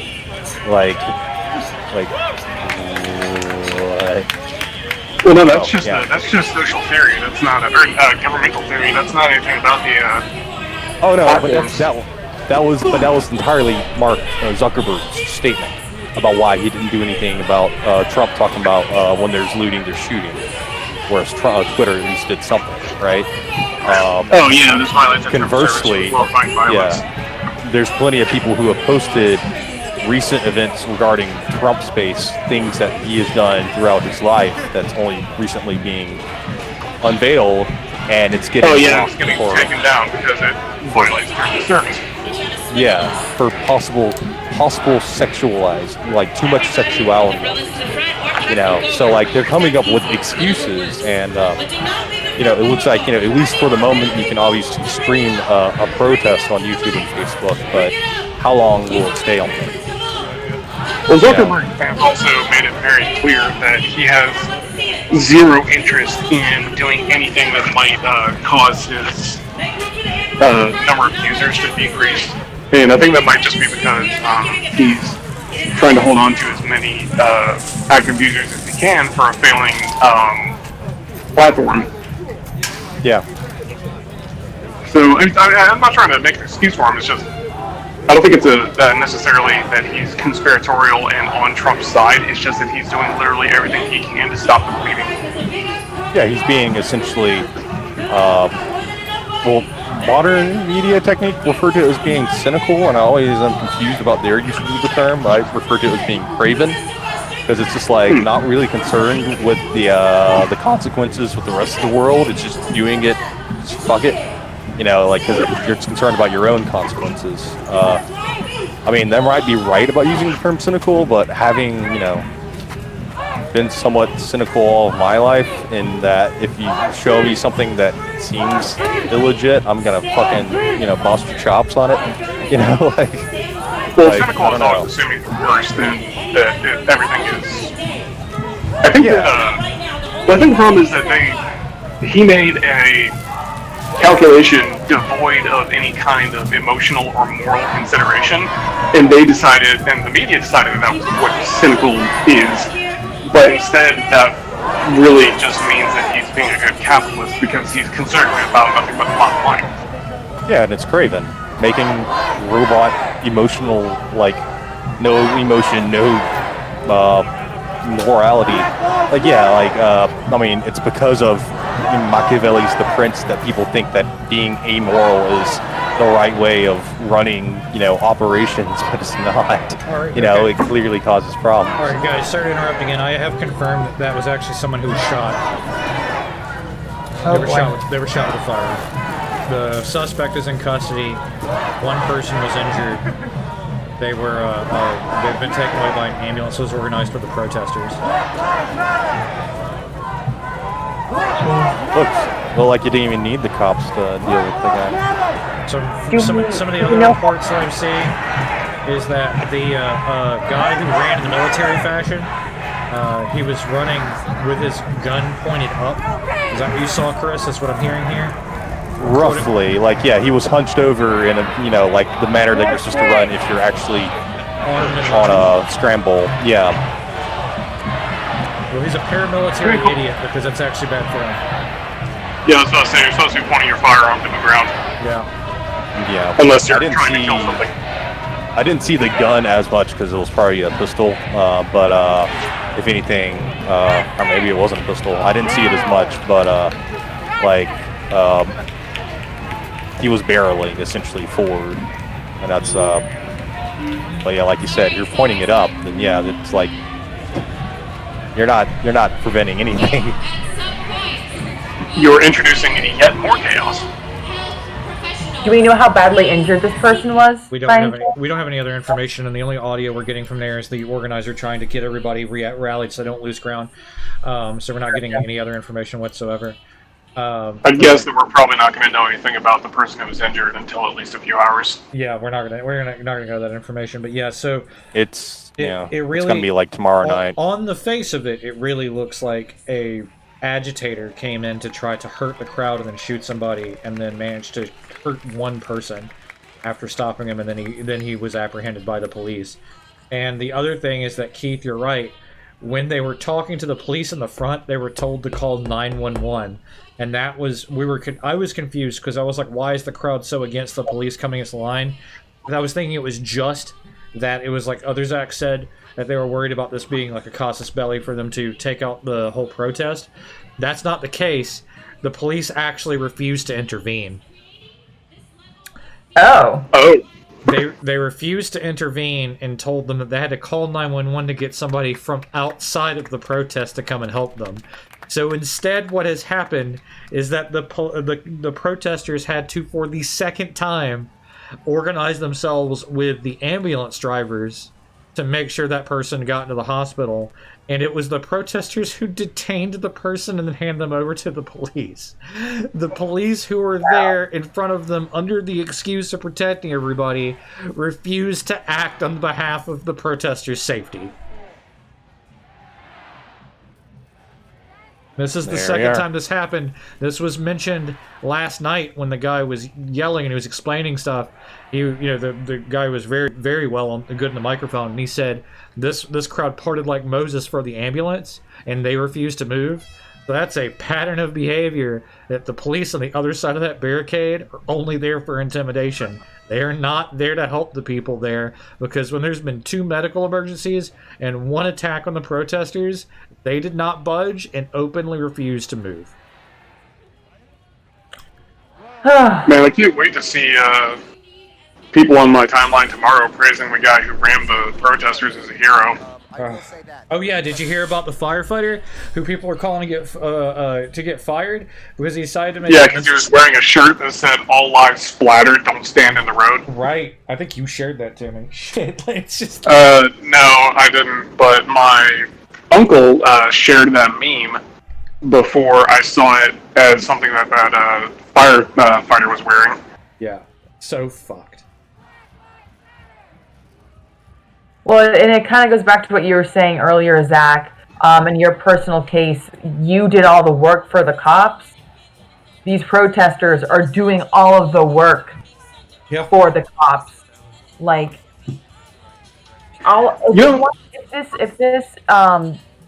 these protests the past couple days have proven one thing, and we're going to say this all night, and it bears repeating as many times as possible. Police are there for intimidation and, as Donald Trump said the other day, dominance. Dominance. It is not about protecting and serving the people. And don't let anybody else lie and be a cop defender or a cop apologist. Sorry, what, Zach? Yeah, sorry, I wasn't trying to cut you off. It's sorry, Chris. It's just something. No, you're good. It was other Zach. I'm sorry, I don't know who's speaking. Whoever it is. Something that I just kind of realized is that you mentioned is, don't count on the cops to do the jobs of the cops. But I think that's actually a conversation we need to start having as a nation, is that, these things that we are seeing these people do don't have to be the cops' job. That can be the community's job, and we don't need to necessarily think about it in terms of what the necessity of the cops' occupation is, and instead we can start thinking about who can serve that purpose and perform that service, and it doesn't necessarily have to be someone who has that kind of authority that a police officer does. Yeah. Absolutely. And I'm not trying to give you shit or anything. It's just it's just something that occurred to me. I thought that was an interesting distinction that we could make. No, that's a fair point. That's a totally fair point, and I think there should be a lot of discussion moving forward about the role of, and that's a legitimate I don't want to say argument, but I guess conversation to have. What is the role of the police, and who can do their job? No, that's a great point. All right, guys, I'm going to swap the thing over real quick. I think you guys are making excellent points, but I've got to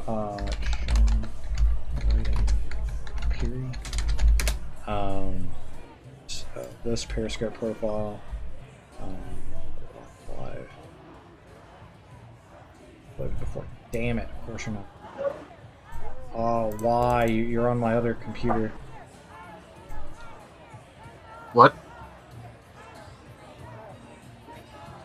There's information that's coming in, and I'm having trouble making it connect.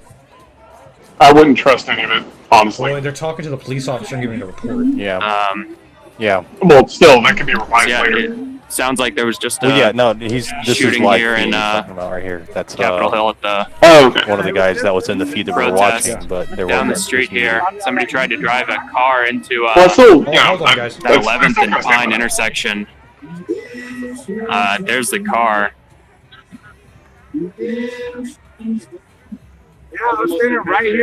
Looks like they're coordinating with the medics to try to get more evidence on it. We saw a guy come up, this guy in the Oh, orange that hat, didn't work. Sorry. Hold on, pulled guys. out a clip of live rounds right in front of me while I was standing next to that lieutenant there, and was like, hey, I found a clip with live rounds and the guy's cell phone. He had the guy's cell phone. I don't know how he got that. But he handed the suspect's cell phone and a clip of live ammunition, looked like for a pistol, to this officer. Pretty good. Ask him where he got that.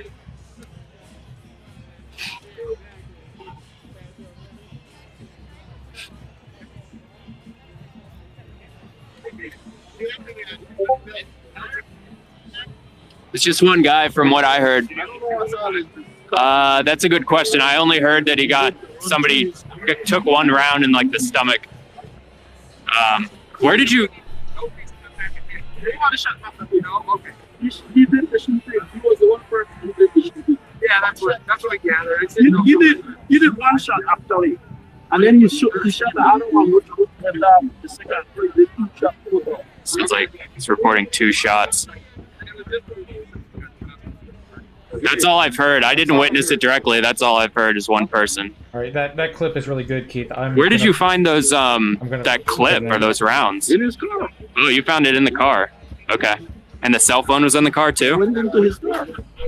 Okay. So you were right there when it happened. Everybody can see this. This is coming on my stream, right? Yep. Thanks. We can't hear it though. We're supposed to hear it. If we turn on the audio, Yeah, it's he gonna start actually echoing, hit so somebody just over this keep in side. mind. But the one in the mirror of the truck hit the person. That's why I keep muting myself. I had to turn on my. I could hear him. But yeah, he's And then, reporting to the cops what's going on. As a Yeah, witness, yeah. he got a cell phone of the He run away, I don't- suspect out of the car. They said and the a clip of suspect's in rounds, custody. pistol So clip, Oh, supposedly. he's in custody. yeah, that's what I heard. All right.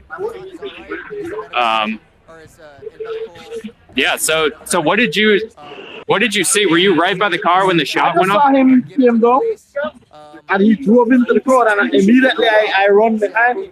Yeah. Oh, so you saw a car driving in kind of erratically. He stopped. Yeah. I was on the passenger side ready to pull him up. Yeah. You know? But Did you see the person who ran up to try to grab in the window? I got this. I give to the police his phone and his gun magazine. He came bringing hollow point bullets, so he came to it.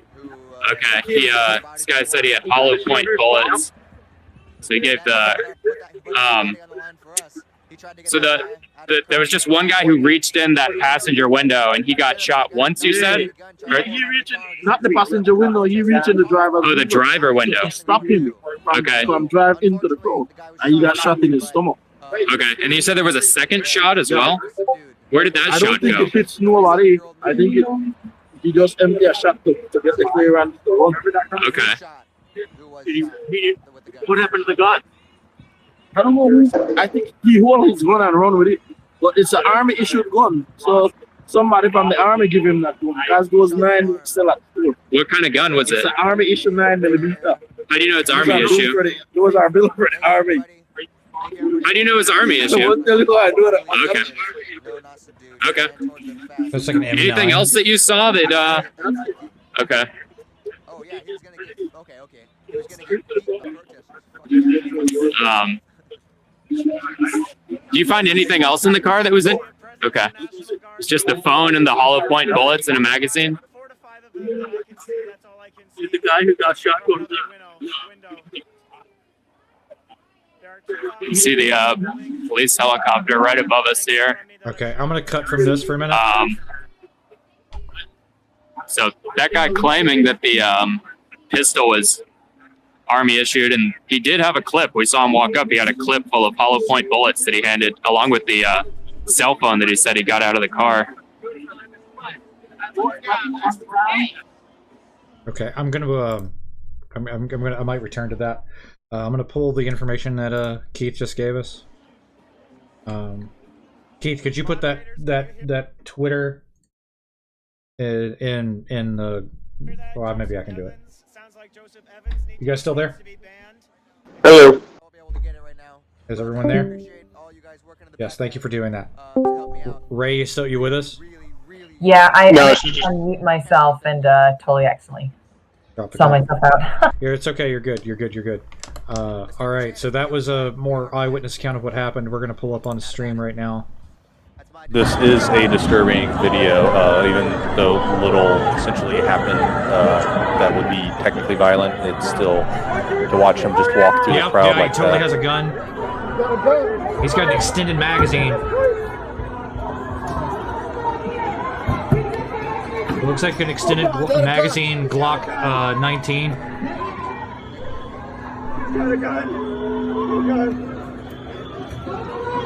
Kind of hard to see from this far away. It could be any one of the more block milled slide lock, but he does have a massive extended magazine on that. What worries me about the Glocks is they can be manufactured to be automatic. So I'm gonna play that one more time for everybody. That'd be the reason why the dude from Africa thinks it's military issued, because it issued automatic Glocks as machine pistols in Central and South Africa. And they would use those extended magazines. That's why he thinks it's a military issue. We don't issue those in the military here. So the last I saw initially was him just getting out of the car, and that's where I assumed he started running. So that was my mistake. He clearly just walked around. It's Is the guy that's being tracked on this video right now? That's him. Yes. Yeah. With he has a certain icon on the back of his hoodie. He has a black hat on, and then he pretty much runs straight up to the cop line. Yeah. He tries to go straight for the cops. It's very bizarre. And that's how they have him. Okay, alright. See what's going on with Woke real quick. Or was it loaded here? It looks like the protest is continuing. So, okay. Alright, who have we lost, who have we gained?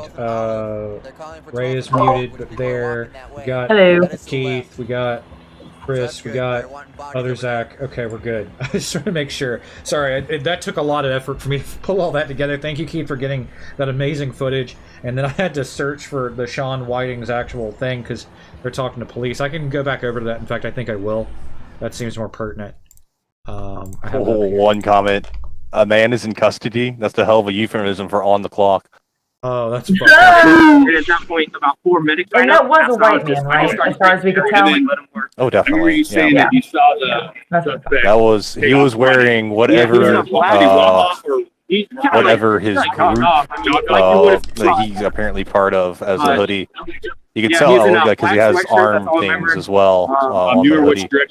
Put a hat on, like he intended probably to just get away with it, I guess. But clearly failed at it, and he just walked around and yelled at people, and then I guess attempted.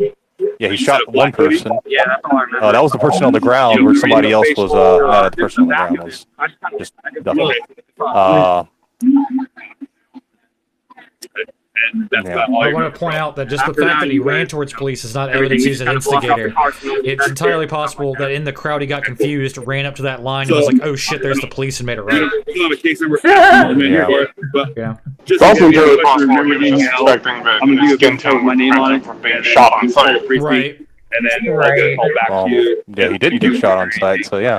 Just for your personal. That puts what the police did in even worse light, like I said, because personal reference. they arrested somebody with a at the line. They arrested somebody with a pistol, So that's me. and You they can were see they this told they told shooting someone was happened shot, at and this they wouldn't send intersection of anybody. Pine and 11th back here where the main protest is. Got a Dude, shot so for I flying had right to look over this that up, intersection. but Police yeah, I'm helicopter. pretty sure that the guy that was driving the car wanted to be the next James Alex Fields, Yeah. Yeah. which, you know, So yeah, can you Fuck I him came for in being a halfway piece there, of but scumbag. what did you see?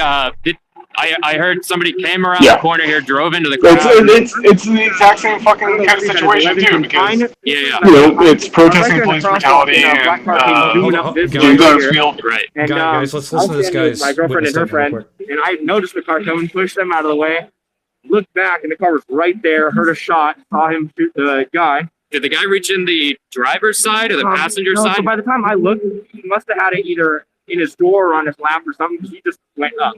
It was just Okay. straight up. Yeah. So he had the gun like at the ready, Yeah, basically. he It looked was like. ready, like he was about to do something anyways. I mean, obviously he drove up a street full of people. Right. But yeah, I saw this dude on the ground laying there behind the vehicle, like you guys heard, and just pulled him out the way. And he mentioned to me he got shot. So He tapped his shoulder. Yeah, he tapped his shoulder right about here. He just went, I got shot. And I leaned down to I didn't hear him. I said, what? He goes, I got shot. And I'm like, oh shit. So I said, medic. And Yeah. from there, everyone was, of course, chaotic. Okay. Kind of made a barrier for everyone. Someone I talked to back there said they saw him get shot like in the gut. Did you No, so notice it? he was holding his gut. I think it was just sick to his stomach. He Oh, was okay. holding his gut, and that's why I asked him, like, in your stomach? He goes, no. This was after Yeah. after people have already been aiding him, and he goes, no, in the shoulder to other people, and then they started putting pressure and everything. So Okay. it was in the shoulder. I did see the actual gun wound with his clothes off. Yes, it was up in the right shoulder. Okay. Okay.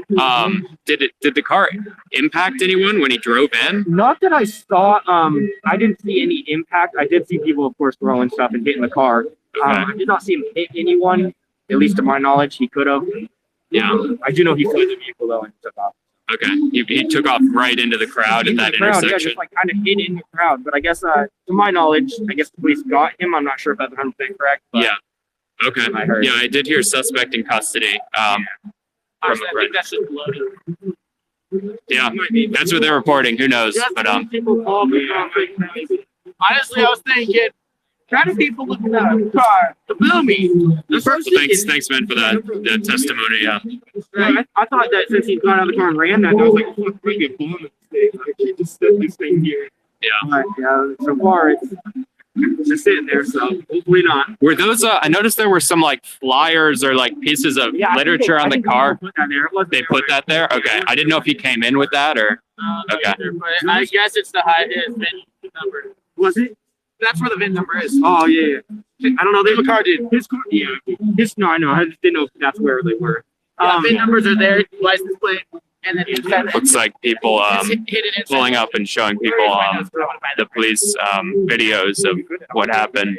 I'm sure there were quite a few people have to have been recording at the time. There's probably videos circulating at this point or live streams where It does. you can see this car that came in. So from the first-hand reports I've heard, this car came down the street here and pulled in towards the intersection of Pine and 11th and people started running out of its way. And that's when somebody came up to the car, reached through the window, grabbed the steering wheel. And that's when the person driving the car pulled up a pistol that they had in their lap and then shot the person, this guy says, in the shoulder. That person then staggered to the ground and the person in the car got out of the car and started running into the crowd. I'm not sure if that person was apprehended or I think the cops are claiming they apprehended the shooter, but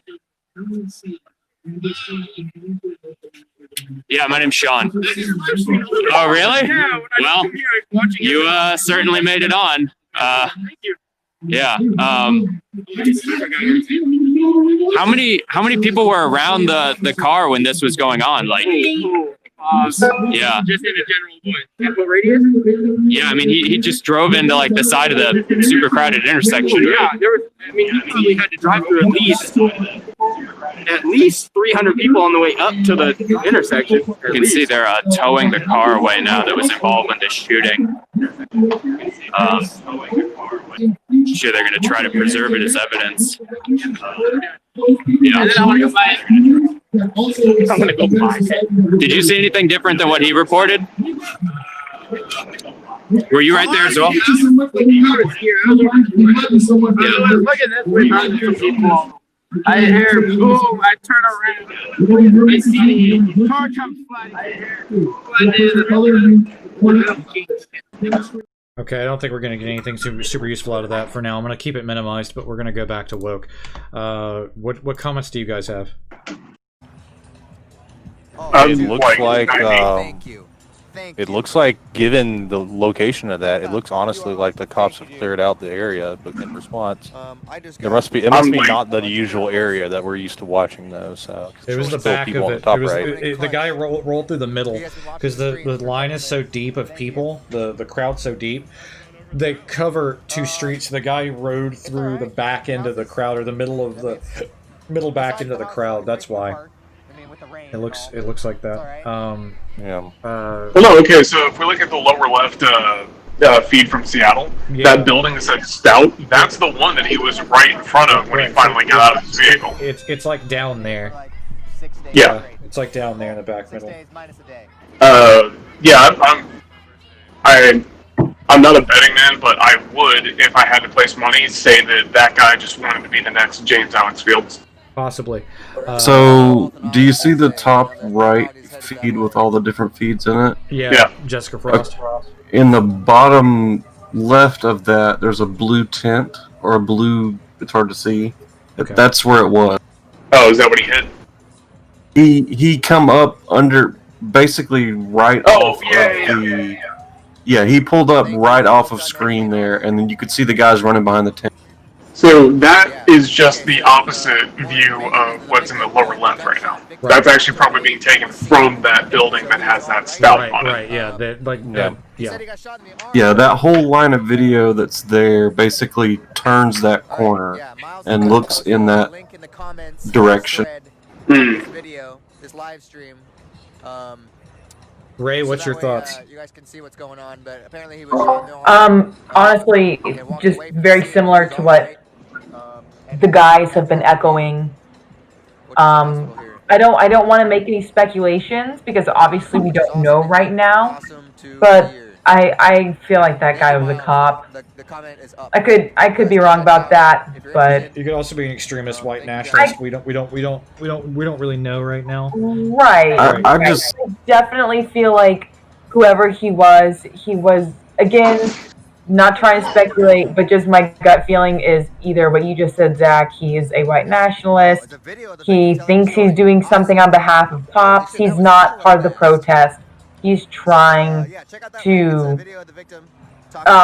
intentionally or unintentionally work with the authoritarians, aka the cops. Right. Sorry.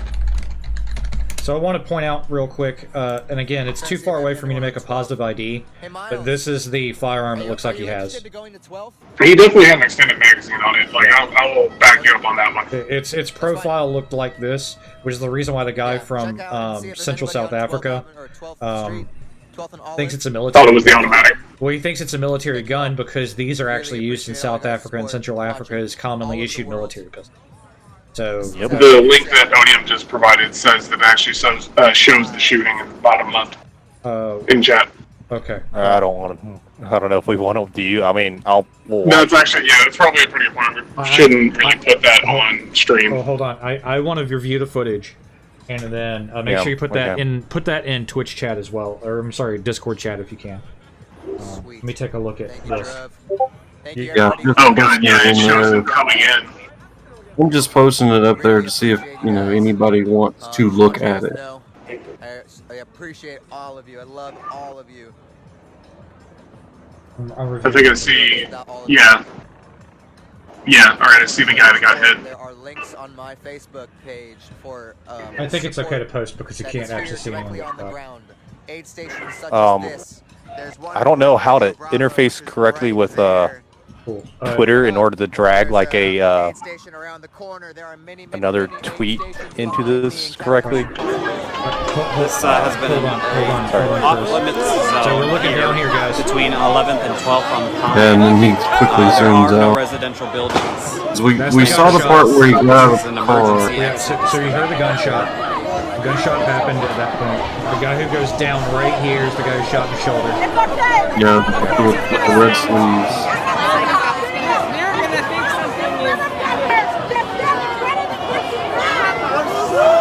Yeah. What they did is they minimized the shit out of it because they realized that they may be watching someone dying and they didn't want to get it taken down.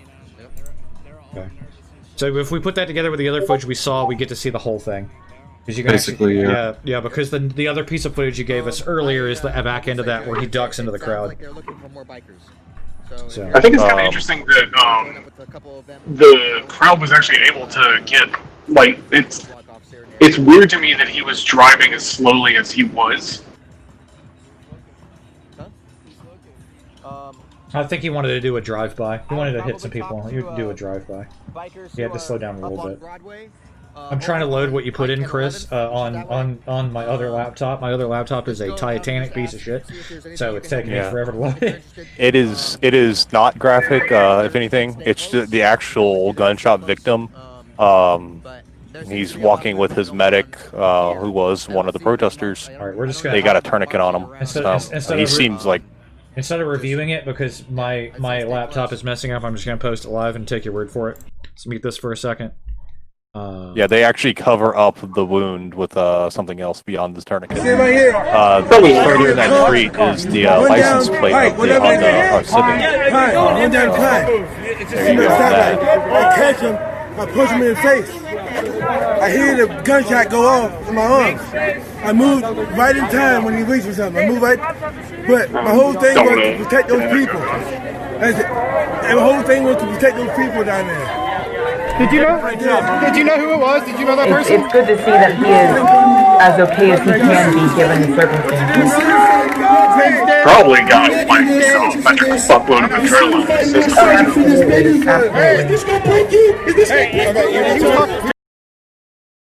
That guy's a hero. That guy's like 7 feet tall. Goddamn. Yeah. He said he got in the way to protect the people, and he got a good fucking hit on him. And he got shot protecting everybody. You think Antifa super soldiers are just black people? I will say, like, plot twist, it turns out that he is the 7 foot tall guy that's been intimidating riot police. Alright, Sky Ninja, I wanted the supplied vigilante with a chaotic act of terror. I'm totally with you. That's entirely possible. But outside of speculation, I want to bring up something. The train of events that have happened. Let me mute this so I can say this. So, from the chain of events, somebody just attacked the protest. The protesters had to defend themselves. One of the protesters probably saved the lives of other multiple protesters by delaying that guy from causing any more injury and harm, and he put himself in the line and got shot. That the assailant then ran towards the police and is in custody. Then the police in the front line refused to help and were told to call 911 even though they are surrounded by police to get help. And then the protester medics had to help the one victim themselves and get them to an ambulance themselves entirely on their own. It's true that the police in the back took witness statements and whatnot, but they did not intervene. The protesters did all the police work themselves. The police sat back and did almost nothing. Well, I mean, they literally told him, hey, call 911. It's like, you are 911, you piece of shit. Which is what that one guy was yelling before. I was very confused when that happened before because I was like, why is he being so antagonistic while something happened? And now I realized why the crowd was so angry and that one guy who was yelling, because someone yells exactly almost that earlier. And that's because they were upset that the cops were more concerned with holding the line in a show of force than saving someone's life. So, in the video with the the hero, being carried. Yeah. Right behind that is a picture of the Civic with the driver's license.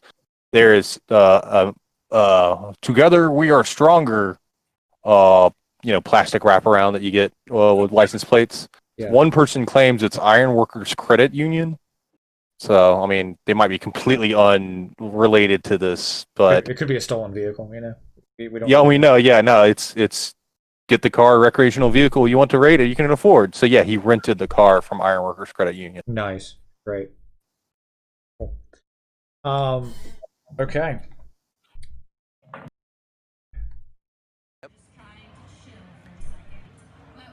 I don't know what to say. To note, on the website at Ironworkers Credit Union is a blurb about the Patriot Act, important information about procedures for obtaining a new account to help the government fight the funding of terrorism and money laundering. Federal law requires all financial institutions to obtain, verify, and record information that identifies each person who opens an account. Yeah, so the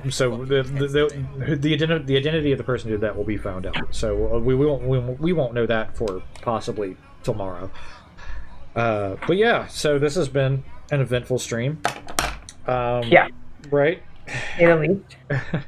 Every single day, guys. We're gonna do this every single day. Yeah.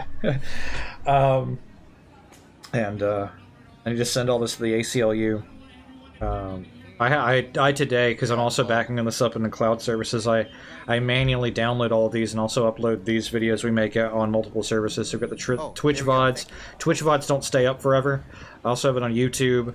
Okay, but I also have been backing these up on physical backup and on on-site direct aid. In Google Drive. I just had to pay money to increase my fucking size in Google Drive to accommodate the size of these videos. Hey, I just want to shout out real quick. The lower right stream is talking about places you can directly donate to that can help the Seattle protesters. Right here. $1 per person. That one there. Absolutely.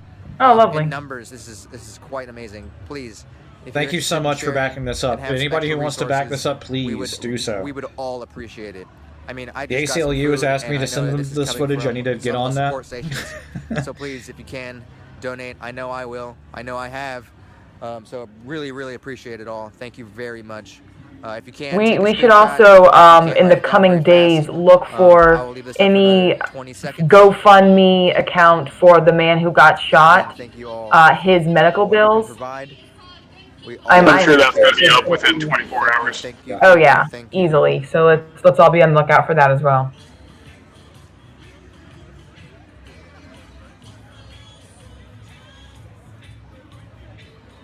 Oh boy. All right. Again, thank you everybody. I really appreciate it. I'm gonna hand this back to Miles. Also, just shout out to the protesters for just maintaining their spot. I'm sure that a bunch of them had no idea what was going on, but even after finding out, they're still just are staying where they're at. Yeah. Yeah, that's hardcore. Seattle's fucking hardcore, man.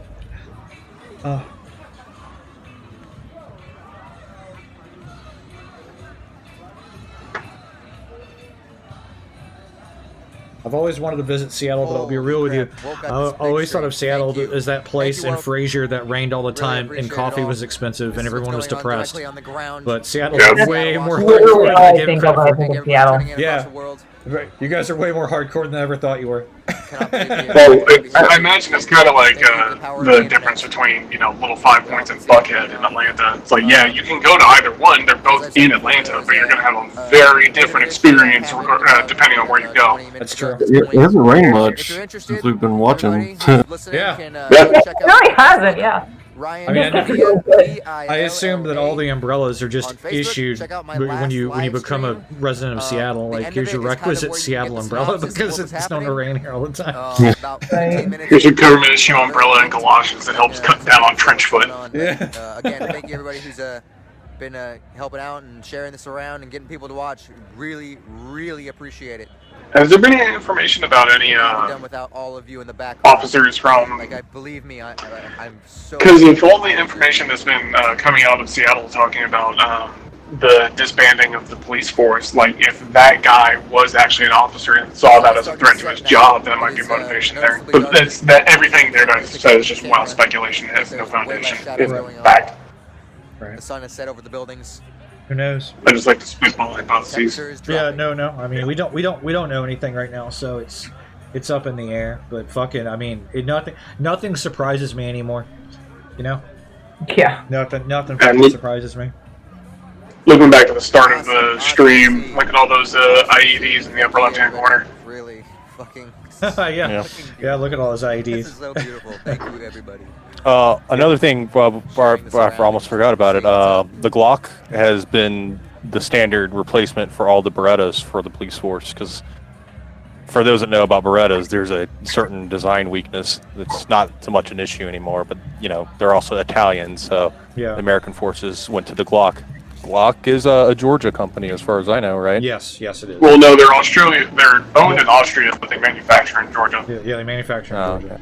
Okay. But yes. I think I'm gonna need some. Yeah, the M9 shoots really well. It's a very nice handling gun, but the barrel is exposed at the top of it, which allows particulate to get in it, and it can jam in war situations where it's in there. It was very controversial when it replaced the M1911 for a host of reasons, that being one of them, because it's a very easy shooting firearm and very easy to use, which is why the change is made, but it doesn't hold up in multi-weather conditions.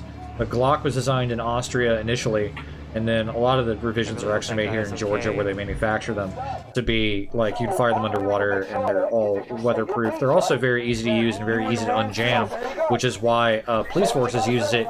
But there's been a push to remove them from police forces, because the thing that makes them really easy to dislodge a failure actually makes them a weakness in close quarters combat, because you can disable a Glock if someone's holding it like right to your face by just grabbing the slide and pushing forward towards the person with a gun, and the Glock will not fire the chambered round and be disabled as long as you hold the slide back. Here I thought that they adopted the Glock just because it's like a standard 16-round magazine. Yeah. There's a lot of reasons why it's chosen. It's also cheap to manufacture. It's very, very popular. But that does have a design weakness, and there has been a push to remove them from police forces, is because cops using Glocks find themselves in trouble because they typically interface with people within close quarters. So the main thing that it could defeat one is there. So we should just de-arm the police anyway.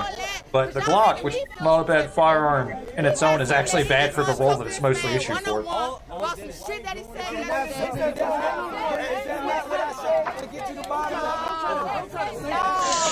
Yeah. To note, like the big critique of the Beretta, like you were saying, of it getting jammed and circumstances, like they probably also didn't really intend people to just unload them on a person constantly, like the idea of any like higher caliber pistol gun is just like you should be able to just shoot once if you have to. Right. Well, it's a Beretta, not a GAU 8, goddammit. Right. Oh yeah. So that's the reason why the man earlier thought that he was had a military issue weapon, is because those are standard military issue, and those the regions of the world he's from. The 18 military variant, which is what it looked like. Of course, that could have been any of the pistol variants with an extended magazine, but it did look like one of the later Glock variants from what we could see. But the other part of it, from what I recall, is that in order to change it from a semi-auto to a full auto, it's just an entirely internal mechanism. Right. So you have to change the trigger grouping. I mean, the guy fired a single shot, so he did not have it in automatic configuration. It is probably the civilian model. But yes, modifying the trigger grouping on some semi-autos is easy. Some, not all. But yeah. Well, yeah, that was my point, is that the only thing necessary in order to turn it into a full auto is entirely internal, so the housing and the frame of the weapon looks the exact same, which is also might explain the confusion that the guy had. Right. Yeah. So, because, I mean, they all have a very, very similar body look, so that's why he would be confused. Yeah. And then also has a 30-round clip. I did not know that. Okay. Well, I mean, if you get an extended mag, sure, but yeah, because from the guy definitely had an extended magazine. Yeah. But from what I recall, you could get a 16-round magazine into a Glock 18, and it didn't. God damn it!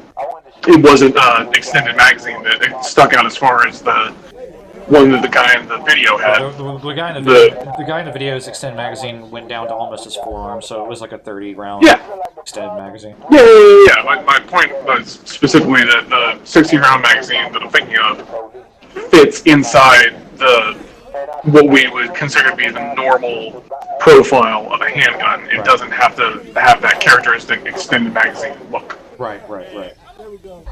Alright, cool. This has definitely been a hell of a stream today. You know? Yeah. It's getting, it's almost 12:30, so I might stay for a little bit longer, but it's about time for me to head out. In 6 minutes, we're gonna hit 3 hours even. Okay. Probably call it that. I think we'll call it at 3 hours even though it's been because we all have work in the morning. A lot has happened. A lot of information there. Yeah. I'm gonna. Yeah, I was about to say we've definitely gotten a good amount of excitement. Yeah. Thank God no one was killed. That guy's a hero. The cops suck. Yeah. Oh, yeah. Is there anything else to add to the summary? I think we're. I mean, the cop, he literally walked right up to the cops and surrendered himself. Yeah. And that was, I mean, it's something else when the criminal has to make the choice to surrender himself. Yeah. I mean, it's entirely possible because from a first-person perspective, he may not have known as he ran into the crowd that he was running up to the cop line, and then found himself suddenly fucked. Because you're in the heat of confusion and stuff like that. So we can't know for certain that he just turned himself in, and that's not in itself proof that he's a police agitator. I won't rule out that hypothesis, but it isn't definitive that that's why that happened. But the guy definitely came to cause mayhem at the protest, and I have to give it to the protesters. They didn't fucking budge. It was some confusion at first, and they were like, hell or high water, shooter or no shooter, we're fucking staying. So what I want to know is what that little barricade was that guy dropped down that got the driver to stop. That looked like a piece of the new barricade they put up, but I'm not sure. Because it didn't look like it would do much, but it was enough to make the dude stop moving. So I'm really curious about that one and whether or not that's something that other protesters could use.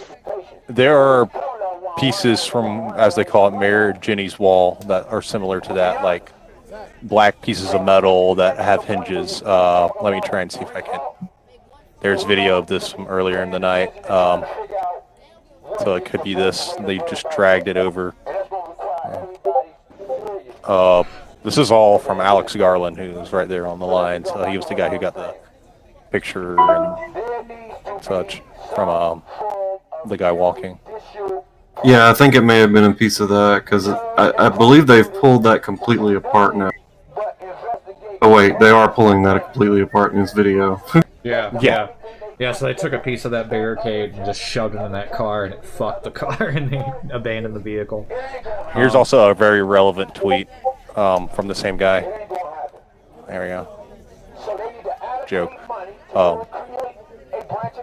Okay, alright, that's I don't know. That's the response to them taking down the. I'm like, Right. If you look in the upper left, it looks like that's more of the same wall that they tore down, and now they just have it stored nearby. Right. So by doing the act of tearing down the wall, they unintentionally ended up providing themselves with a tool by which to stop the guy from running people over. Yeah. Yeah. Basically. Yeah. Wow. So I guess walls do actually have some purpose, so long as they can be dismantled by the people and then individually appropriated. Right. Right. What I'm gonna do is I'm gonna build a wall and make the Seattle police pay for it. That'd be brilliant. I mean, better do it fast because they're probably running out of money. Right. What I want to do is sell the border fence to the country of Mexico, for scrap. Yeah. They're like, we'll buy it, sure. All right, guys, we got 2 more minutes. Is there anything else you want to close with? Thank you for stopping by, Miles. Yeah, man, peace and love. Anybody else got anything they want to add in the last 60 seconds? Wash your Don't hands. jinx us tomorrow, Zach. Say what? Don't jinx us for tomorrow. Right. Tomorrow, Don't- tomorrow will be chaos and mayhem. We'll see meteors dropping out of the sky. The dinosaurs will There we return, and the go. undead will come out of the grave. That's what I expect. Good. Good. Right. I mean, I realized, if anything, I want to dress up as a putty from the Power Rangers and just dance on the front line. Okay. Because if the cops think they're heroes, shouldn't they kick me? So, I'll make the noise too when you do it. Blow horn so that they can all hear your putty noise.